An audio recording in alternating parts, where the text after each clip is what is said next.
Chapter 607. When Qin Haodong, who was wearing a pair of big swimming trunks, and Li Meiyu, who was wearing a bikini, appeared at the beach in Shanghai, they immediately attracted countless envious gazes. The handsome man and the beautiful woman were the focus of attention wherever they went. Qin Haodong glanced at Li Meiyu beside him. Although this little girl was usually a little jealous, she still had a good figure.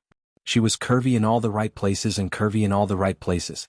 Her snow-white, moisturized skin blinded many people. Along the way, he could always hear the sound of countless other male creatures swallowing behind him. Qin Haodong said with a smile, "Let's go swimming, or their eyeballs will fall to the ground." Li Meiyu said, "I don't want to swim. I want to take a boat." Qin Haodong looked at her and said, "Aren't we here to swim dressed like this? If we want to swim, we should swim in the sea. I don't like to be surrounded by so many people." Li Meiyu had her own thoughts. It was very likely that this was the only day she could be with Qin Haodong, so she wanted to be alone and did not want to be surrounded by other people. "Well, wait for me. I'll rent a boat." Soon, Qin Haodong rented a motorboat with a small cabin. After paying the money, they got on the boat and drove to the blue sea together. Li Meiyu sat next to Qin Haodong with a pair of big sunglasses on her face. She felt the sun blowing on her face and the strong sea breeze blowing her long hair backward. She felt that every pore on her body was relaxed.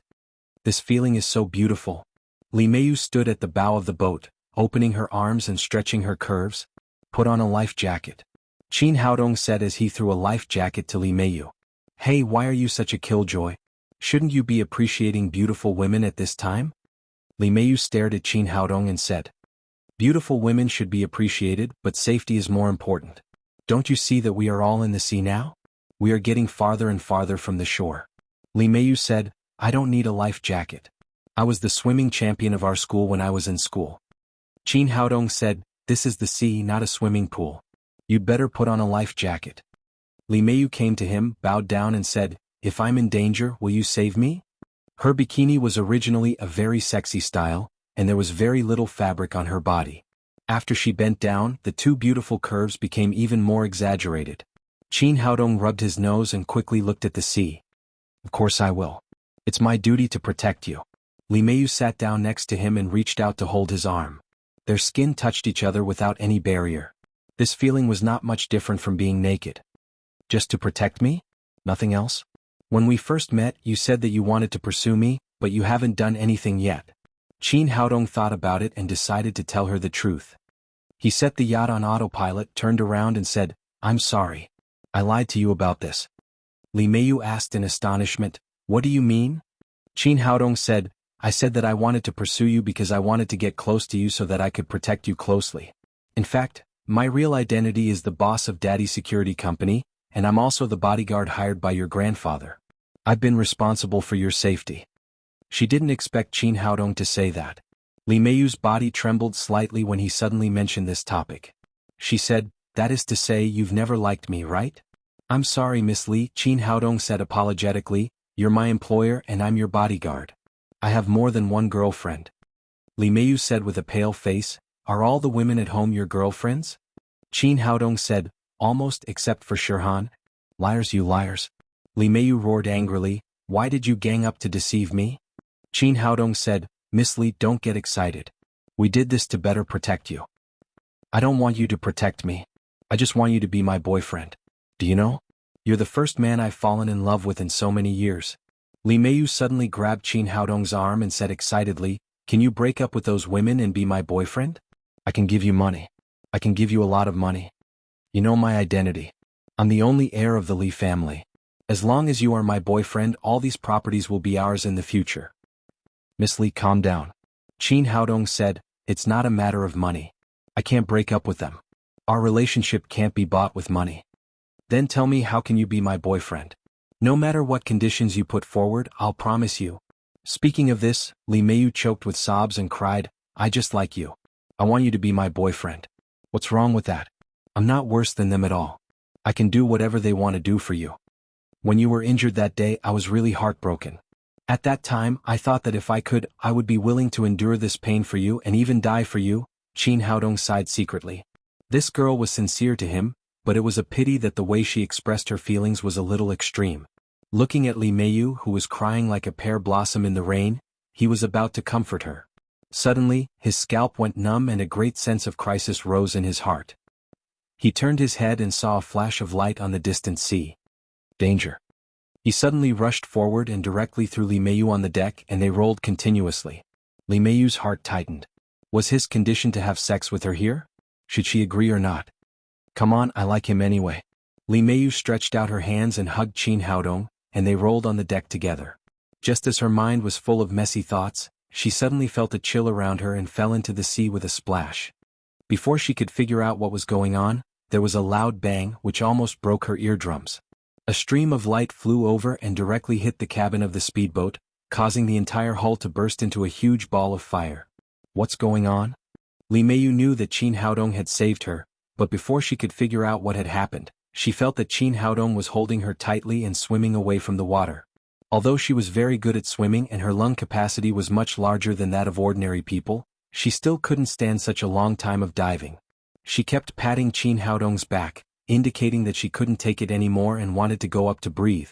Qin Haodong had no choice but to slowly float to the surface with her. He poked his head out and breathed in the fresh air. From a distance, he saw that the yacht was burning. If Qin Haodong hadn't reacted quickly, they would have been blown to pieces. After taking a breath, she asked with a pale face, "What's going on?" "Someone wants to kill us and they made a big noise. They even used a rocket." Qin Haodong was not sure who the other party was aiming at. Was it him or Li Meiyu?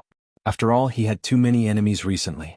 The Zheng family, the Sun family, or the secular forces of the devil cult might kill him. At this moment, Qin Haodong saw a speedboat coming from afar.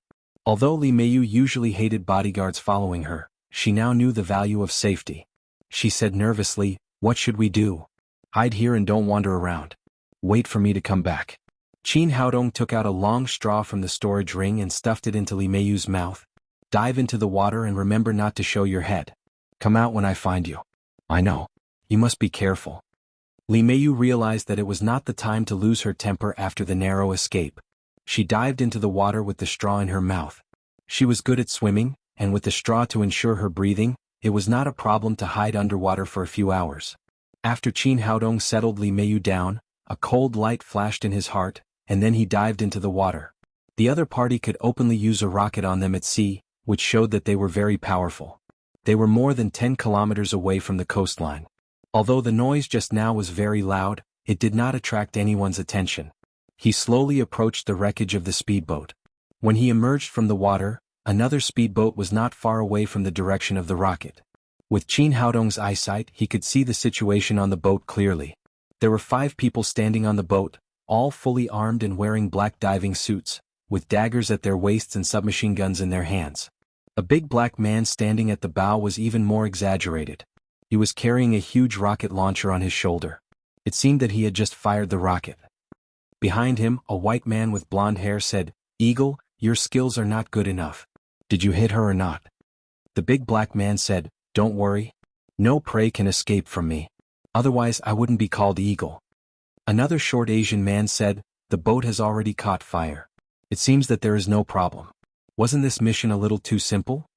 It's a waste of $10 million to hire our predator mercenary group to kill a little girl." The blonde man said, "Why do you care so much? Isn't it a good thing to have money?" "That's right. If we get the $10 million commission, we can go to the Caribbean coast to enjoy the beauties." The one who spoke was another bald man with bulging muscles. He said excitedly, "Let's go and have a look. As long as we find the woman's body, we can go back and get the money." The big black man said, "The rocket is so powerful that it's impossible to find the body. I'm afraid it has been blown into pieces." Chapter 608. A tall and thin black man with small braids sitting at the stern said, "I want to see them alive or dead. This is the other party's order. At least we have to pick up a piece of flesh for DNA testing." The blond man laughed and said, "It's a pity that the young man on the boat is a good-looking man. It's a waste that he became a scapegoat." The bald man said, "Damn it, I really don't understand you gays. There are so many beautiful women that you can have sex with, but you just like men." As they spoke, the speedboat was getting closer and closer to the burning wreckage of the speedboat. Through their conversation, Qin Haodong could be sure that these people's target was Li Meiyu, not him. He had been a bodyguard for such a long time and had always been calm. Now that a powerful mercenary group had suddenly come, it seemed that the situation had changed. The speedboat circled around the wreckage. Several people tried their best to search the boat, but they did not find any wreckage, not even a trace of flesh and blood. The blond man said, "There is no one on the boat. It's very likely that they were blown into the water, or jumped into the water in advance." Black Hawk said, "How is that possible? We attacked suddenly. Can they predict the future?" The bald man said, "Don't worry so much. Search immediately. These two people are probably in the nearby sea." It seemed that he was the boss of this mercenary group. After that, the bald man and the blond man stood guard on the boat with submachine guns, while the other three people jumped into the water and began to search. It was not convenient to use guns in the water, so the three people threw their guns on the boat and took out the daggers at their waists. Obviously they had all been professionally trained. They dived into the water like three big black fish, leaving the direction where the speedboat came from and searching in the other three directions. The blond man and the bald man stood at the bow and stern of the boat with AKs in their hands, staring at the sea vigilantly. The blond man cried, "Boss, if that gigolo is not dead, give him to me. I haven't seen such a good guy for a long time." His face was full of excitement, and he did not notice that a long golden sword had appeared behind his head. Qin Haodong was lurking nearby. Seeing that this gay man dared to have bad intentions towards him, he sentenced him to death first. After a flash of golden light, the Xianyuan sword directly penetrated the back of the blond man's head. "You have to be careful. Don't think about these messy things. I feel that something is not right today." As the bald man was speaking, he suddenly heard a splash behind him. He quickly looked back and saw that the blond man had fallen into the water, followed by a splash of blood floating up. "Not good, there's a sneak attack." The bald man suddenly became nervous. He patrolled the area with his AK, but the sea was calm. Other than a few seabirds flying past, there was no sign of anyone. What's going on? How did this gay guy die? Even though the bald man had been through hundreds of battles, he was still full of doubts. To be able to silently kill his companion, what kind of method did he rely on?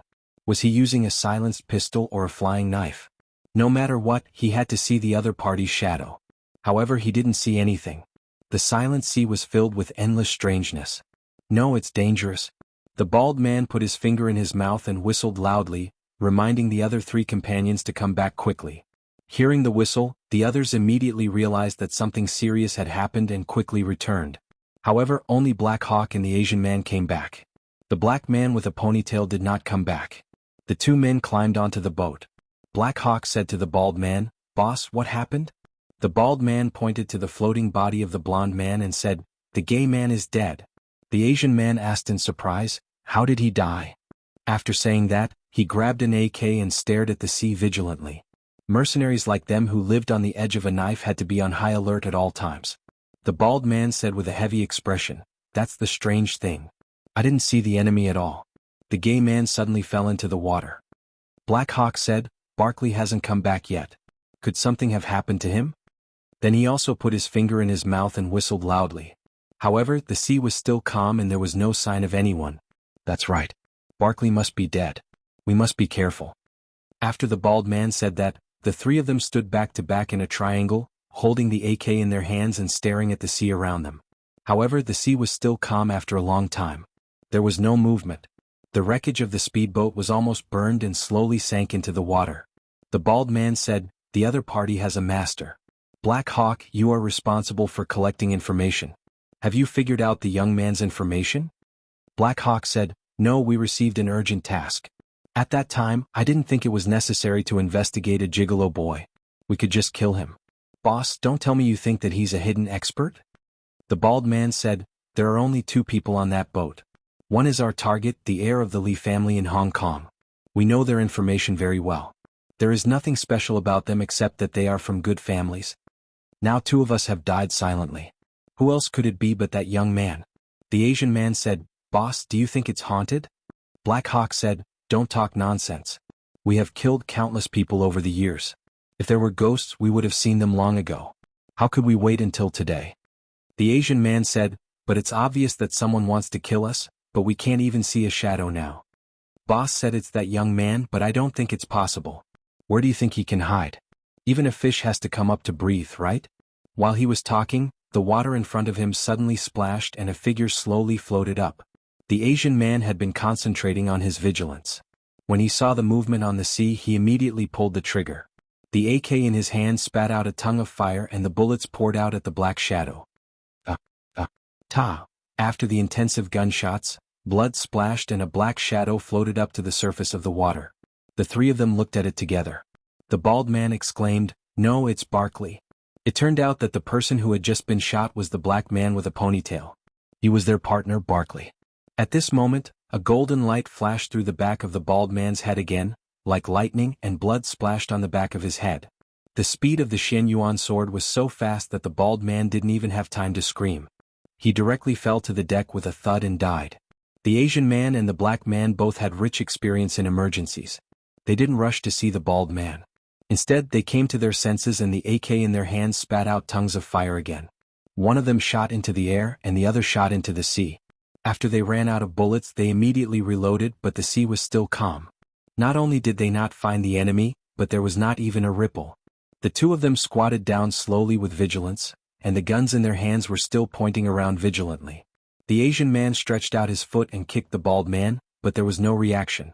He was indeed dead. He turned the bald man's body over and found that there was a bloody hole as thick as an egg behind the bald man's head, which was bleeding. What caused this wound? So weird. They were all experienced mercenaries, but they couldn't tell how the bald man died.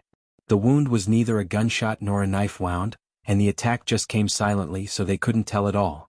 "Let's go, we can't stay here anymore," the Asian man said and started the speedboat, but at this time a golden light flashed in front of his eyes, and then he felt cold between his eyebrows and then he lost consciousness. Black Hawk still didn't see anyone and his companions died again. If the other party was a person, he could accept it if it was a wolf or a tiger, but he couldn't see a shadow. The unknown was the most terrible thing. 4 of his companions died silently. At this time his heart also collapsed. He picked up the AK in his hand and shot wildly in the air in front of him. Then he picked up the rocket launcher on the ship and fired 2 rockets. But it didn't work. There was still a gentle breeze around and the sun was bright, but in his eyes, it was extremely gloomy. "Devil, who are you? Come out, I'm not afraid of you." Black Hawk waved the rocket launcher in his hand and howled at the void. At this moment, a golden light passed by and cut toward him. Before he could see what it was, the Xian Yuan sword cut him in half together with the rocket launcher, and he fell into the sea behind him. The poor Predator Mercenary Corps, who was famous in the mercenary world, was buried in the sea without even seeing who the opponent was. After Black Hawk's death, Qin Haodong floated up from the sea and jumped onto the speedboat. He glanced at the bald man's body and kicked it into the sea. Naturally, he would not have any mercy for this kind of person. If he hadn't reacted fast enough, he would have been blown to pieces now. Since he wanted to kill others in exchange for the commission, he should be prepared to be killed. After washing the blood on the deck, Qin Haodong started the speedboat and drove in the direction of Li Meiyu's hiding place. "Well, come on up, the problem is solved," Qin Haodong shouted to the water. Li Meiyu was soaking in the sea with a straw in her mouth. Although breathing was not a problem, it was not very comfortable to keep soaking like this. Finally, when Qin Haodong arrived, he suddenly floated up from the water. He grabbed Qin Haodong's hand and climbed onto the speedboat. He sat on the deck to rest for a while and said, "Whose boat is this?" "It's the boat of those killers." "Where are the killers?" "The killers have been fed to the fish," Qin Haodong said as he started the speedboat and drove to the shore. Li Meiyu asked, "Where did the killers come from? Who wants to kill us?" Chapter 609. Qin Haodong said, "It's for you. Someone paid $10 million to buy your life." Li Meiyu said in surprise, "They want to kill me? What?" Qin Haodong said, "Why else would they want to kill you? It must be for money. But you should know better than me who did it." Li Meiyu was silent. No one knew what she was thinking. Qin Haodong drove the yacht to the shore, but he did not return to the beach. The boat was full of blood, and its origin was unknown. It was very likely that the mercenaries had robbed it. In order to avoid unnecessary trouble, he drove to a beach not far from the beach. Compared with the noisy beach, it was much quieter here. When they arrived, there was only a small boat floating on the sea. There was no one on the boat. It was just floating in the wind on the sea. An old man wearing a bamboo hat was sitting on the bow, holding a fishing rod and concentrating on fishing. When Qin Haodong's yacht passed by the small boat, the old man's face showed a hint of joy. The fishing rod in his hand also moved. It seemed that there was a fish on the hook. When the 2 boats passed by, the old man shook his wrist and the fishing rod vibrated. Then the white fishing line quickly rose from the water. However, there was no fish on the fishing rod. An oversized fishing hook, shining with silver light, shot toward Li Meiyu's neck like a shining scimitar. If this special fishing hook pierced the neck, the trachea would probably be cut off immediately. Li Meiyu did not expect that the kind-looking fisherman turned out to be a killer. She did not have time to react and was stunned. The assassination seemed to be extremely simple, but it was a killing move that had been prepared for a long time. It killed people silently. In the blink of an eye, the fishing hook was already in front of Li Meiyu's throat after the unexpected assassination. The corners of the old man's mouth curled up into a cold smile, but at this moment, a golden light flashed, and a sharp sword chi instantly slashed the fish hook into powder. The old man was shocked. He did not expect that Qin Haodong, who looked ordinary, turned out to be a master. But he did not give up. He took off the bamboo hat on his head and waved it in Li Meiyu's direction. The bamboo hat was specially made. It was covered with a layer of straw. In fact, the inside was made of fine steel. The outer ring was inlaid with a dozen short blades made of fine steel. When it rotated, it was like a sharp boomerang. The bamboo hat whistled through the air, carrying with it a piercing sound. Its aura was extremely astonishing. However, Qin Haodong did not care about this kind of hidden weapon at all. He raised his hand and patted it as if he was swatting a fly. The wind blew the bamboo hat away. Without the bamboo hat, the old man's weather-beaten face was revealed. He stared at Qin Haodong and asked, "How did you know?" Qin Haodong said, "Fishermen are all fishermen. You will starve to death if you fish here like a fool. There's no one else who can be a killer like you. You're a complete idiot. How dare you scold me, boy? You are not in the original assassination mission. Then you will accompany this woman." The old man reached out and took out an AK from the bamboo basket next to him. He raised his hand and pointed at Qin Haodong. He shouted with a ferocious look, "Go to hell." Then he pulled the trigger hard, but he did not hear the sound of a gunshot. Then he felt a sharp pain in his wrist and both of his hands fell to the deck of the boat. "Ah!" The old man let out a miserable howl and fell to the deck. Qin Haodong gently jumped onto the small fishing boat and pointed the Xian Yuan sword at the old man's chest. "Tell me who sent you?" He did not take the Predator Mercenary Corps seriously just now. Now that he had been assassinated twice in a row, things were not so simple. He had to figure out the situation. I don't know." The old man endured the pain with a painful expression on his face. At this moment, Qin Haodong turned his wrist and drew a sharp sword chi with the Xian Yuan sword, directly splitting the cabin in front of him. With a scream, another killer hiding in the cabin was split in half along with the AK in his hand. Qin Haodong turned around and used mind manipulating on the old man. "Tell me who sent you." The old man said, "We are just killers. We don't know who our employer is. We only know that the other party offered us $10 million to kill this woman named Li Meiyu." Since he did not know who the employer was, it was useless to keep him alive. Qin Haodong kicked the old man into the sea, turned around and jumped back onto the yacht, heading for the shore. Qin Haodong chose a flat beach and jumped ashore with Li Meiyu. "Haodong, thank you for saving me," Li Meiyu said gratefully. These two assassinations were very dangerous. If it weren't for Qin Haodong, she would have died twice. Only then did she realize how important the bodyguard her grandfather had found was. "You're welcome. It's my duty to protect you." Qin Haodong glanced at her and said, "Are you cold?" "A little." They didn't know when the weather had changed. Thick clouds covered the sun and the sea breeze was blowing. In addition, Li Meiyu had been soaking in the sea for so long and was only wearing a bikini.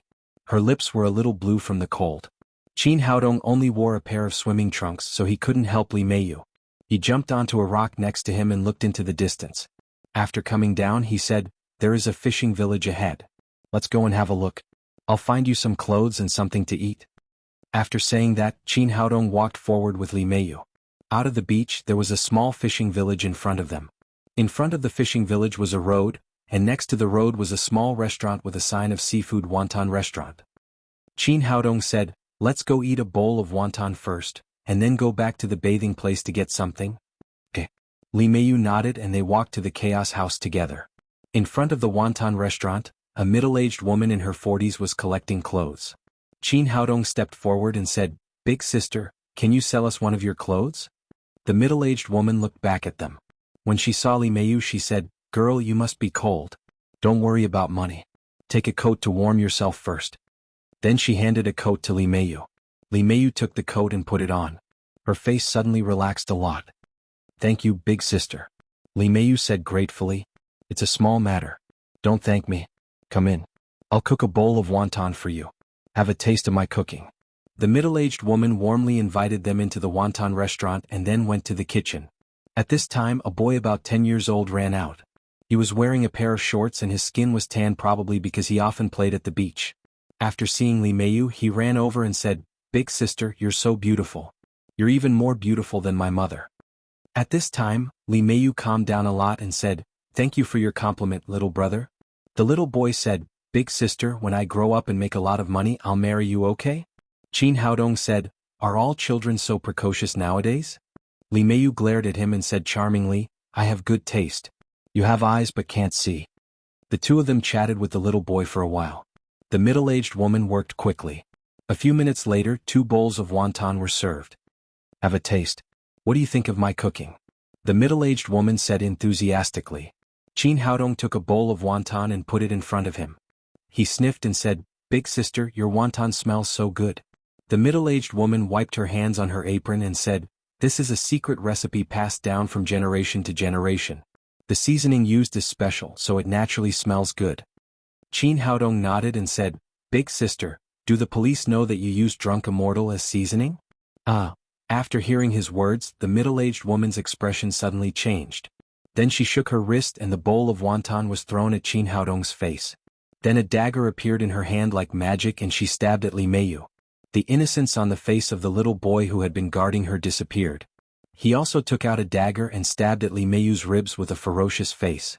This was not a little boy at all but a dwarf killer who could not grow up. Qin Haodong raised his foot and kicked the middle-aged woman's lower abdomen. She flew out and hit the opposite wall. Then he reached out and grabbed the dwarf killer's wrist. He said with a smile, "In fact, you have already exposed yourself, do you know?" The dwarf killer struggled desperately but still couldn't break free. He said with a frightened face, "How did you know?" Qin Haodong said, "Blame yourself for being too lascivious.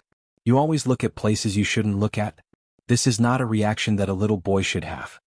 It's fate that we met. Now I'll help you make up for this flaw," Qin Haodong said as he kicked the dwarf killer's legs. Then he directly kicked the dwarf killer's balls. The dwarf killer held his lower abdomen with both hands and kept rolling on the ground, screaming like a pig being slaughtered.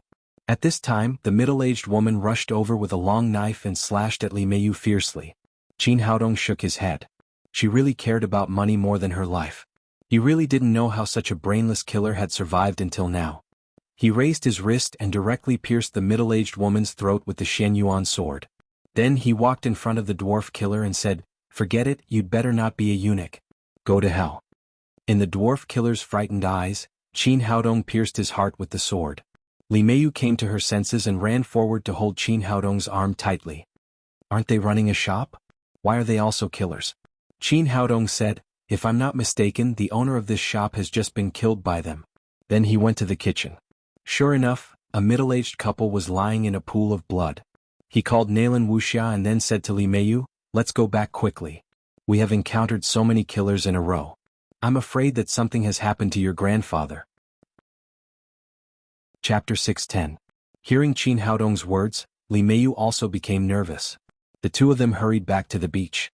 After returning to the car, Li Meiyu turned on her mobile phone. There were more than a dozen missed calls, all from Uncle Cheng, the old housekeeper of the Li family. As soon as she picked up her mobile phone, the phone rang again. She pressed the answer button and Uncle Cheng said in a hurry, "Miss, come back quickly. Master is critically ill." Li Meiyu was shocked and quickly said, "Hasn't Grandpa always been in good health? Why did he suddenly fall ill?" "Master has been ill for a week. He was fine in the first few days but he suddenly got worse today. The doctor has issued a notice of critical illness. Miss, come back quickly. If you are late, you may not be able to see him for the last time." Li Meiyu said, "Uncle Cheng, you must take good care of Grandpa. I'll go back right away." After hanging up the phone, she turned to Qin Haodong and said, "My grandpa is sick and very serious. You are the medical sage of Wuxia. Go to Hong Kong with me. You must save my grandpa." Qin Haodong said, "Okay, I'll take you back to Hong Kong and see the old man on the way." Li Meiyu said eagerly, "Then let's go now and go to the airport." Qin Haodong said, "Don't worry. I just checked it. The nearest flight to Hong Kong is 2 hours away. Let's go back and pack up our things and bring all our documents. I have to arrange things at home and then we'll go to the airport." "Okay, I'll listen to you." After all, Li Meiyu was a girl who had just turned 20 years old. She was a little confused when she encountered such a big thing. Qin Haodong drove home and called Lin Momo and the others over. He explained the situation. Since Li Meiyu was no longer at the Shanghai Medical College, there was no need for Nalin Wushuang and Qi Wan-er to go to school. Nalin Wushuang said, "Since it's all right, I'll go with you." Qin Haodong nodded and said, "Okay." Qi Wan-er said with regret, "I wanted to go too, but I just received a call from my mother. She asked me to go back to the capital. I've been out for a few months. It's time to go home." Feng Wu said, "I'll go back to my sect first. I'll go to Hong Kong to find you after I'm done with my business." Lin Momo had a lot of things to deal with in Shanghai, and she also had to take care of the little fellow. Naturally, she could not go to Hong Kong. In the end, Qin Haodong took Nalin Wushuang and Li Meiyu on the plane to Hong Kong. After getting on the plane, Qin Haodong said to Li Meiyu, "Have you figured out who sent the killer?" Li Meiyu shook her head and remained silent. Qin Haodong said, "In fact, it's easy to guess. As soon as your grandfather was seriously ill, 3 batches of killers were sent here in succession. Obviously, they were trying to stop you from going back to inherit the inheritance. Try to think about it. If you were to die, who would get the Li family's inheritance? Whoever benefits the most would be the most suspicious." Li Meiyu said with a heavy expression, "But they are my closest people. How could they kill me like this?" Qin Haodong said, "In some people's eyes there is only money and interests. There is no family affection. The bigger the family, the more such things happen." Li Meiyu said, "My parents died in a car accident a few years ago. I'm the only heir of the Li family, but my grandfather has a younger brother and sister, who are my second master and great-aunt. If I die, the Li family's property will belong to them, but I really don't want them to have anything to do with this matter." "You are still too kind," Qin Haodong said. "There are some things that are useless to escape. You have to face them." Li Meiyu said, "Because I was still young, most of the family's property was in the hands of my second master and great-aunt after my father died. They would take a large amount of dividends every year. Isn't that enough?" Qin Haodong said, "There is no limit to greed. In some people's eyes, the more money the better." Li Meiyu sighed and said, "Has Grandpa noticed something? That's why he asked you to be my bodyguard." "Maybe." Qin Haodong nodded. Old Master Li was able to build such a big family business from scratch, so he was naturally not an ordinary person.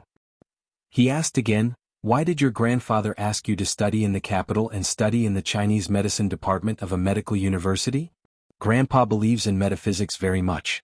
There is a very famous Master Jia in Hong Kong and he has a good relationship with Grandpa. He told my fortune that there would be a bloody disaster when I was 20 years old. Only by studying Chinese medicine at the Shanghai Medical University in Wuxia could I avoid this disaster, so Grandpa sent me here." Li Meiyu turned her head, looked at Qin Haodong and said, "Now it seems that Master Jia's divination is very accurate. If you weren't by my side today, I might have been killed by these 3 groups of killers." Qin Haodong nodded and said, "Maybe." The plane took off and flew in the direction of Hong Kong. It was a luxurious villa area in Hong Kong, where all the top rich people lived. Their net worth was less than 10 billion yuan, so they could not live here. In a luxurious room, an old man in his 60s was sitting in an armchair and drinking tea. A young man in his 30s rushed in and said in a panic, "Father, something terrible has happened." The old man was the second master that Li Meiyu had mentioned. He was Li Jianye, the second master of the Li group, and the young man was his son, Li Shouting. Li Jianye glared at his son and said reproachfully, "You're so old. Why are you so flustered when something happens? What's the big deal?" Li Shouting took a deep breath, calmed down and said, "Father, Meiyu has already taken the plane from Shanghai to Hong Kong. She will be back soon." Li Jianye's expression changed. He pointed at Li Shouting and said angrily, "Didn't I ask you to find someone to kill her? You can't even do such a small thing. What can you do?" Li Shouting said, "Father, don't be angry. I have arranged 3 groups of killers in a row, but I can't get in touch with them. Li Meiyu got on the plane, which means that they must have failed." "Useless." Li Jianye said angrily, "What kind of killers did you find? Why can't they even kill a woman? What are they doing?" Li Shouting said, "Father, the killers I found are all famous killers on the killer list. They are very powerful. I don't know why they all lost contact. I guess Li Meiyu must have a master protecting her." Li Jianye sat back down again. After a moment of silence he said, "It seems that this old man doesn't completely trust us. He secretly made this arrangement." Li Shouting said, "What should we do now?" "What should we do?" Li Jianye sneered and said, "She is a woman. What qualifications does she have to inherit such a big business of our Li family? If the Li family's business is given to her, it will all belong to someone else in the future. Li Xiaoting said, Father, have you already made arrangements? Li Jianya said, Of course. How can I not have a few tricks up my sleeves for such a big thing? Since we can't kill her, let's follow the second plan. Speaking of this, he picked up the teacup and took a sip. In addition, my brother and I have a good sister. She will definitely not let go of the Li family. Li Xiaoting said, Father, do you mean that my aunt will also do something? Li Jianya said, If she doesn't do anything, she won't be your aunt. As soon as the three of them walked out of the airport, a young man with oily hair and a powdered face greeted them. The man was wearing a snow-white suit and a pair of snow-white leather shoes. He was followed by 4 bodyguards in white suits. He looked very flashy. Li Meiyu whispered in Qin's ear, This is my aunt's son, my cousin Wu Zixiong. Wu Zixiong tidied up his shiny hair and came to Li Meiyu. He said with a smile on his face, Cousin, you're finally back. I've missed you so much these days. A look of disgust flashed across Li Meiyu's face. She took 2 steps back and said, Cousin, why are you here? Cousin, don't say that. I'm your cousin. How could I not come to pick you up when you're back? Having just experienced 3 assassinations, Li Meiyu was very vigilant. She said, Cousin, how did you know that I would come back on this flight? Wu Zixiong's expression froze and then he said with a smile, Cousin, Uncle Cheng said that he called you. I guessed that you would definitely come back, so I came to wait for you. After that, he turned his head and saw Nalan Wushuang next to him. There was a flash of amazement and greed in her eyes. As for Qin Haodong, she automatically ignored him. Cousin, who is this beautiful woman? Can you introduce her to me? Before Li Meiyu could speak, Qin Haodong took the initiative to say, We are Miss Li's bodyguards. Wu Zixiong glanced at him with a flash of contempt in his eyes. All the bodyguards behind him were tall and strong and murderous. He didn't understand why his cousin found these 2 people to be her bodyguards. They were beautiful, but what was the use of that? Did bodyguards rely on their faces to make a living? Li Meiyu asked, How is my grandfather's illness? It's nothing. It's just an old problem. Wu Zixiong said, Cousin, you must be tired after a long flight. Come home with me and have a rest first. Li Meiyu frowned. Uncle Cheng said that her grandfather's condition was very bad and his life was in danger at any time. The doctor had given a notice of critical illness, but Wu Zixiong told her that her grandfather was fine.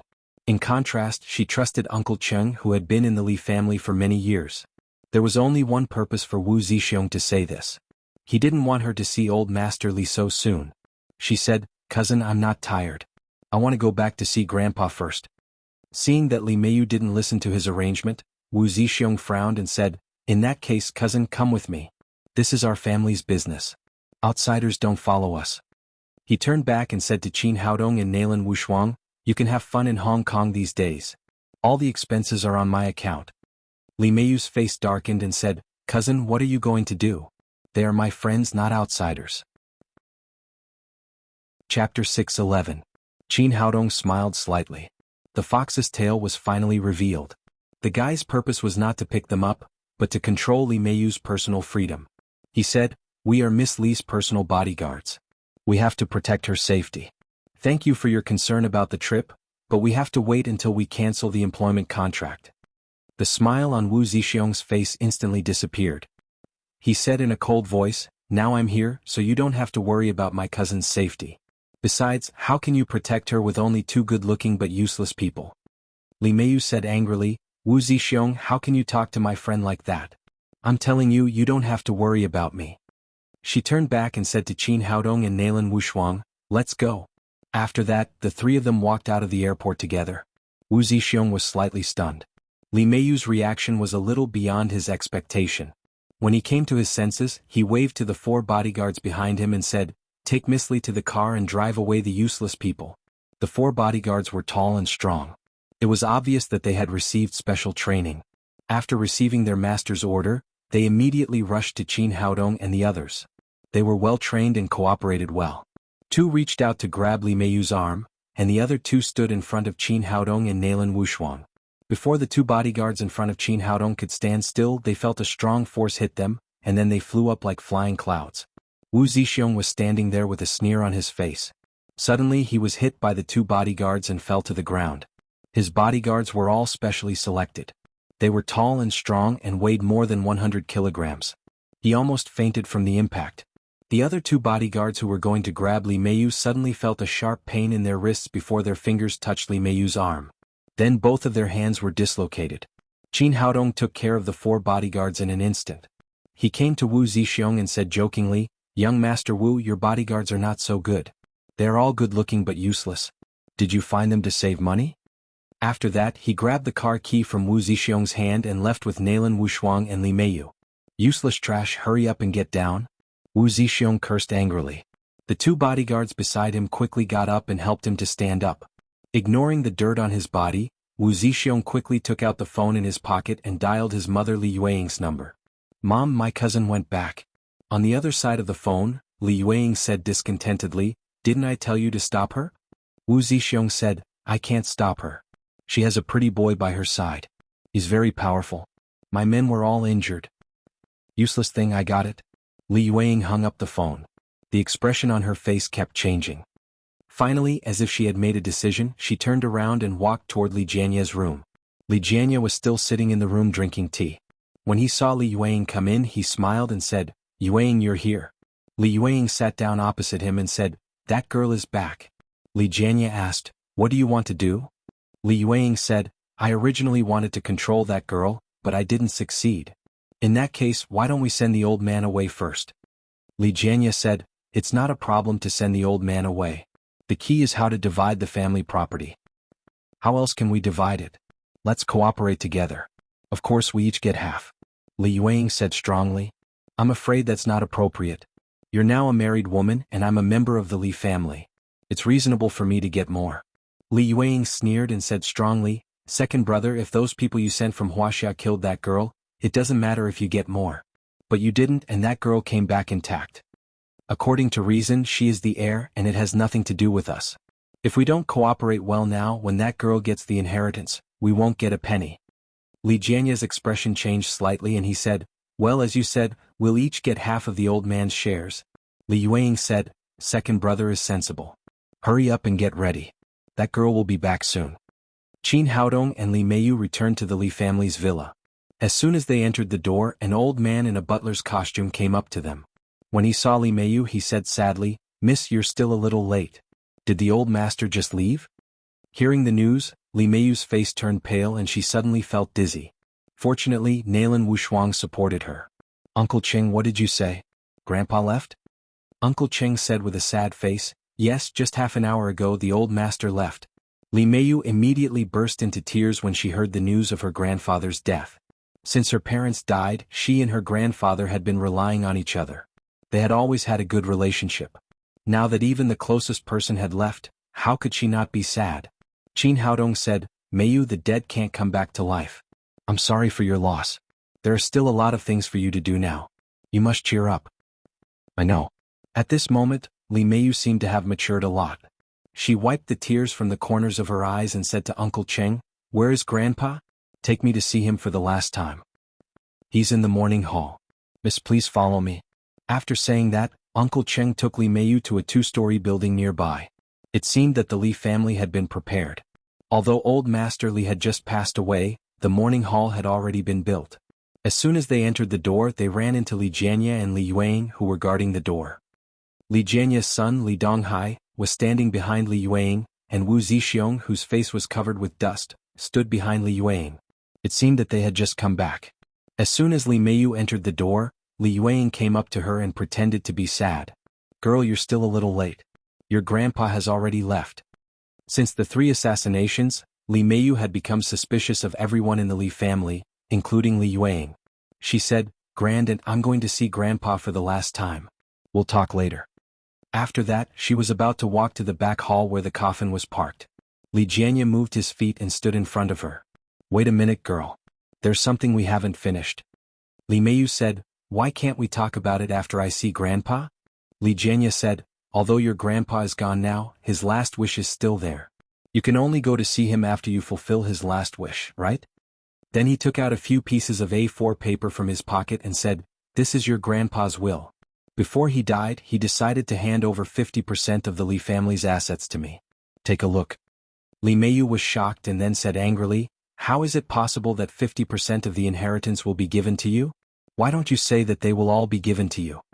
Li Yueying said, I'll keep the remaining 50%. She also took out a will from her pocket and said, your grandpa was the eldest in this family when he was alive. There are 3 of us. After he died, he gave the inheritance to us.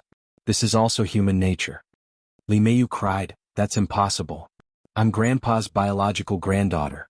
How can I give all the family property to you? Li Jianya said, before he left, my eldest brother said that you are a girl after all and you will get married sooner or later. If the inheritance is left to you, it will become the property of someone else's family. It's better to leave it to us. So he gave it to me and your aunt. Li Yueying said, yes, I didn't expect my eldest brother to think so. Although this will is somewhat unacceptable to you, we still have to respect my eldest brother's wishes. We can't let him die uneasily, so we reluctantly accepted it. Hearing their conversation, Uncle Ching shouted excitedly, that's impossible. It's impossible. I've always been with the master. Why haven't I heard that he made a will? Moreover, the master loved the young lady the most when he was alive. How could he not leave any inheritance to her? Li Jianya glared at him and said, Uncle Cheng, you have to know your identity. You're just a servant of our Li family. Does my eldest brother need you to make a will? Li Yueying said, in fact, my eldest brother did leave some inheritance to the girl. He asked us to give her 1 million yuan for her living expenses. Uncle Ching opened his mouth but did not say anything in the end. Just as Li Jianya had said, although old Master Li valued him very much when he was alive and treated him as a confidant, he was just a butler after all, not a core member of the Li family. Li Meiyu sneered and said, 1 million? Why don't you say 10,000? 1 million yuan was a drop in the bucket for the Li family's rich assets. Li Jianya said, 1 million is a lot. Do you know how many people in the world can't earn so much money in their lifetime? Li Yueying said, there's no other way. This is my eldest brother's will. It's written in his will. Besides, the 1 million yuan is not given to you for free. There are conditions. She took out a piece of A4 paper from her pocket and said, girl, have a look. This is the marriage contract that my eldest brother made for you and Zixiong before he died.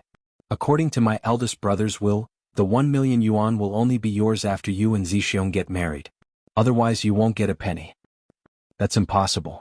You're talking nonsense. Li Meiyu did not expect that these people not only wanted to rob her of her inheritance, but also made a marriage contract for her. She immediately shouted angrily, my cousin and I are 3 generations of blood relatives. How could Grandpa be so stupid to make a marriage contract for me? Li Yueying said, girl, you're wrong to say that. Your surname is Li and his surname is Wu. What's the big deal about a marriage contract? It's the same way in ancient times. She turned to Li Jianya and said, am I right, second brother? Li Jianya nodded and said, I guess my eldest brother doesn't want others to take advantage of him. As the old saying goes, don't let the goodies flow to outsiders. It's perfect for you to marry Zixiong. Chapter 6:12. Li Yueying smiled proudly and said aggressively, Meiyu, your grandfather has just passed away. You don't want to go against his will, do you? Li Meiyu cried, of course I won't go against my grandfather's will, but what you said can't be my grandfather's will. He loves me the most. He can't do this to me. Li Jianya slapped the will in his hand in front of Li Meiyu and said, this is your grandfather's will and his name is stamped on it. Why would we lie to you? Li Yueying also handed over the will in her hand and said, if you don't believe me, you can check it and see if your grandfather said so. Uncle Ching shook his head. He knew that he couldn't interfere in this kind of thing, but he couldn't stand it anymore, so he left with a lonely look. Li Meiyu picked up the will and her face became paler as she read it. Old Master Li liked calligraphy. She often practiced calligraphy with her grandfather when she was a child, so she was very familiar with Old Master Li's handwriting. The handwriting of these 2 wills was exactly the same as that of Old Master Li, and his seal was stamped at the bottom. Li Jianya said proudly, see? This is written by your grandfather, isn't it? Li Yueying said, girl, hurry up and do as your grandfather said, or you'll be unfilial. Impossible, it's impossible. I don't believe it. I won't believe it even if you beat me to death. Li Meiyu threw away the will and shouted excitedly. Unfortunately, her struggle was too weak. The Li family's property was originally controlled by Li Jianya and Li Yueying. With these 2 wills she really couldn't get a penny. At this moment, a harsh voice sounded beside him. My stomach hurts. My stomach hurts so much. Li Jianya turned his head and saw that it was Qin Haodong who was complaining. He frowned. He had formed a strong momentum with Li Yueying and was about to force Li Meiyu to submit, but he didn't expect that this guy would interrupt him in such an absurd way. Qin Haodong ignored his expression. He took Li Meiyu's arm and said, "Where is your toilet? Take me there quickly or it'll be too late." Well, before Li Meiyu came to her senses, she was pulled out of the room by Qin Haodong. "The toilet is over there." Li Meiyu took Qin Haodong to the door of the bathroom and Qin Haodong rushed in. She stood alone outside the door and could not help but be lost for a while. Ever since she was young, it had always been her grandfather who shielded her from the wind and rain. But now that her grandfather had passed away, she had to face such a great difficulty.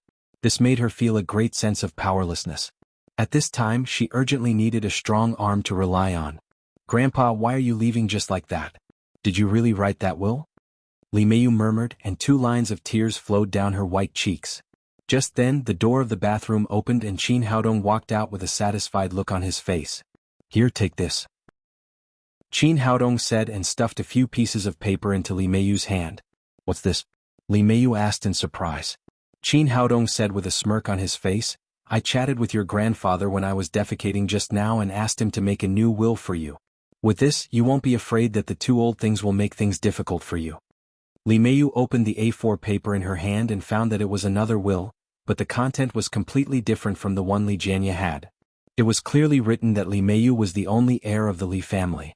All the property would be inherited by her, and all the Li family's property would be at her disposal. In addition to the different content, the handwriting of this will was exactly the same as the one in Li Jianye's hand. It was completely written by the same person, and the seal below was also clear. "Where did you get this thing?" Li Meiyu asked with a horrified face. She did not believe that Qin Haodong had her grandfather's will. If Qin Haodong had it, he would have taken it out just now and there would be no need to go through so much trouble. But if he had made it, it would be too incredible. "Don't ask so many questions. Just take it and use it. Don't let the 2 old things take advantage of you." Qin Haodong said, "Let's go and see what else they have to say this time." After that, they walked toward the morning hall together. In the morning hall, Li Jianye and Li Yueying looked at each other and saw the pride in each other's eyes. As long as they worked together, they could completely control the Li family. Li Meiyu was just a little girl. What trouble could she make? Li Jianye said, "Yueying, what's the matter with this engagement?" Li Yueying said, "Even if we get the inheritance, if this girl marries someone else, she will be a problem sooner or later. It's better for us to marry her ourselves. Then we will be completely safe." Li Jianye nodded and said, "You're really thoughtful. As long as she gets married, it's impossible for her to make a comeback." While they were talking, Li Meiyu and Qin Haodong came back. After seeing her, Li Jianye said with a proud face, "Girl, you understand the will. It was your grandfather who insisted on giving us the inheritance and we had no choice. He is my brother and he has passed away. I can't go against his will." As he spoke, the old man put on a very reluctant look. It was obvious that he was still pretending to be obedient after getting the benefit. Li Yueying also said, "That's right, Meiyu. You can ignore other people's words but you can't ignore your grandpa's words. After eldest brother's funeral is settled, I'll arrange your marriage with Zixiong. Then your grandpa can rest in peace." Wu Zixiong stood behind her and kept looking at Li Meiyu with his lustful eyes. When he thought that this woman would become his wife, his eyelashes were about to bloom. Just when these people thought that Li Meiyu could only give in, she shook her head, took out a document from her bag and said, "I can't give the inheritance to you, and it's impossible for me to marry Wu Zixiong. Your will is fake. The real will is in my hands. You can't take a cent of the inheritance." Then she slapped the will in her hand on the table and said, "Look, this is the will my grandfather left me. All the property of the Li family is mine, and it has nothing to do with you." The expressions on Li Jianying and Li Yueying's faces instantly froze. They looked at each other and then shook their heads. Old Master Li did leave a will for Li Meiyu, but the will was burned after they found it. Then they copied the handwriting of the will and made a new one in their hands. Li Jianye said, "Girl, our will was written by your grandfather and given to us by himself. Don't try to deceive us with a fake will." Li Meiyu said, "My will was left by my grandfather. If you don't believe me, you can have a look. How can you say that it's fake?"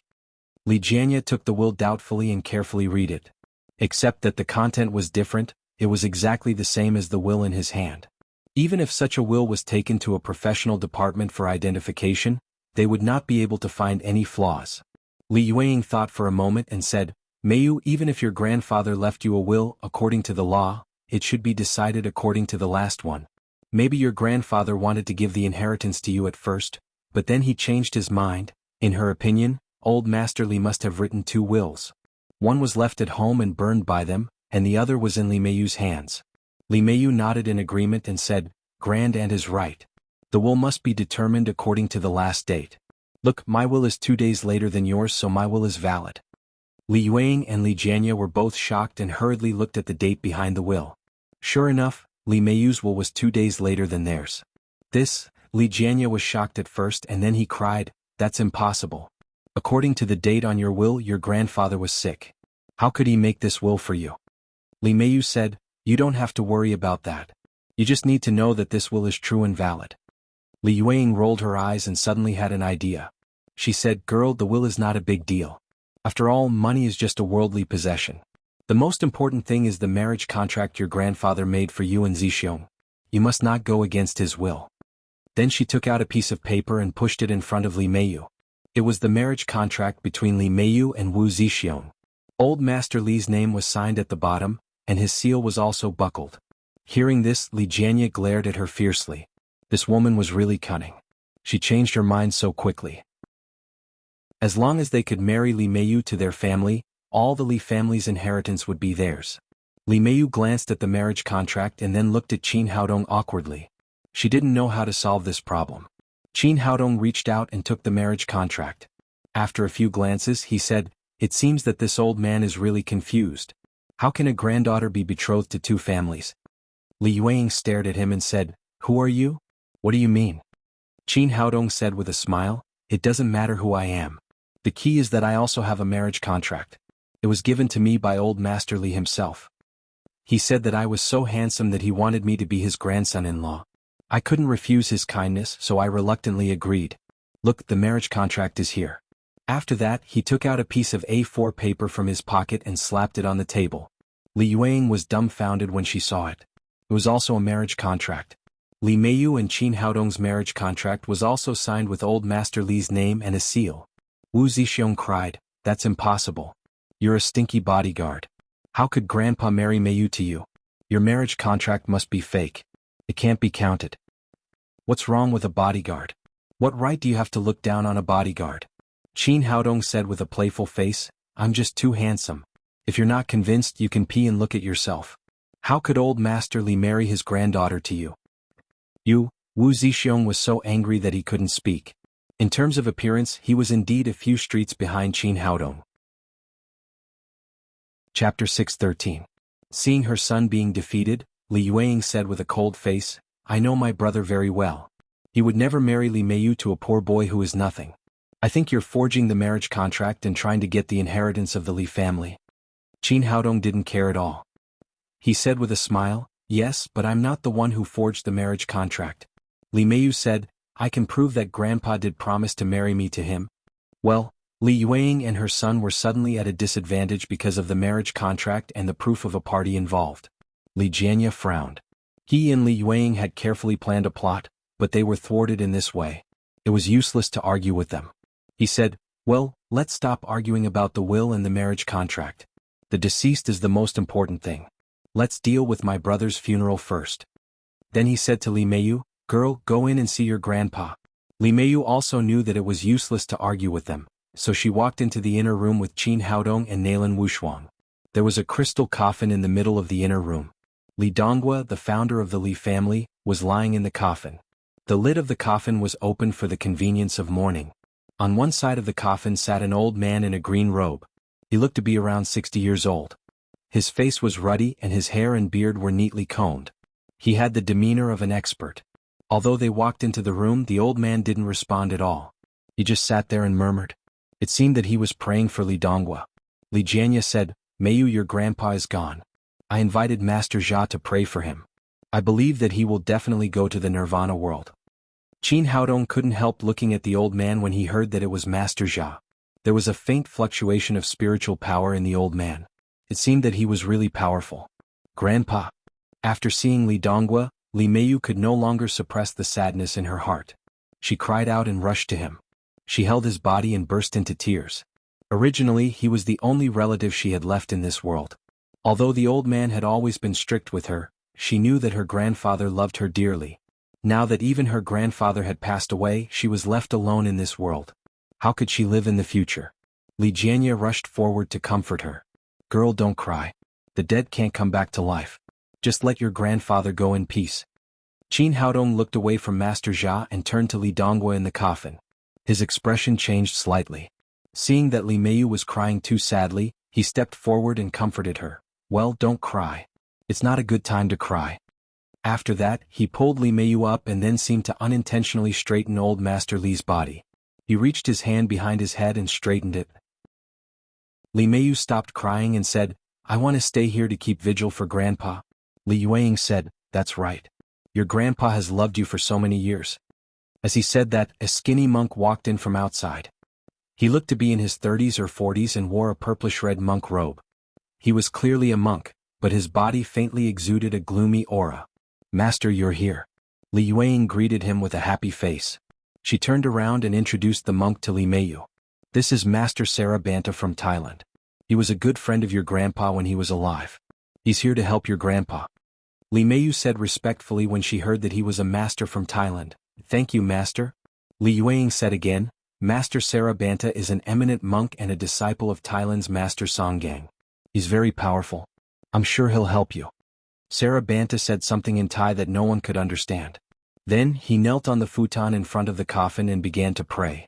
The scripture he recited was very strange. It sounded like he was crying, but it also sounded like Buddhist chanting. Coupled with the dim light in front of the morning hall, it sounded eerie, as if all the hair on one's body was standing on end. Master Jia opened his eyes gently and glanced at them. Then he closed his eyes again and continued to read his Taoist scripture. Li Meiyu also found a futon and knelt down to keep vigil. Qin Haodong and Nalan Wushuang stood behind her. Of course they would not leave at this time. As Sarabanta began to recite the scripture, Li Meiyu suddenly felt a little dizzy.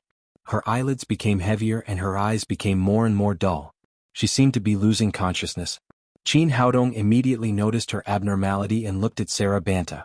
The monk's voice was similar to Xiao Luochen's magic sound mind control. They were both ways to attack people's minds through sound. Obviously this monk was Li Yueying's killing move. If it went on like this, Li Meiyu would unknowingly become a fool or even directly explode and die. He took half a step forward and put his palm on Li Meiyu's back. His genuine qi came out of his body and formed an air shield in front of Li Meiyu, blocking the chanting sound like a shield. After blocking Sarabanta's attack, Li Meiyu immediately became sober. She shook her head gently and did not realize anything. She thought that she was just too sleepy. Qin Haodong was not a person who would only defend without fighting back. He began to recite the silent incantation and attacked Sarabanta. Sarabanta's dim eyes lit up and his voice suddenly became several times louder. He began to fight against Qin Haodong's incantation with his own voice. But no matter how loud his voice was, it was still gradually suppressed by Qin Haodong.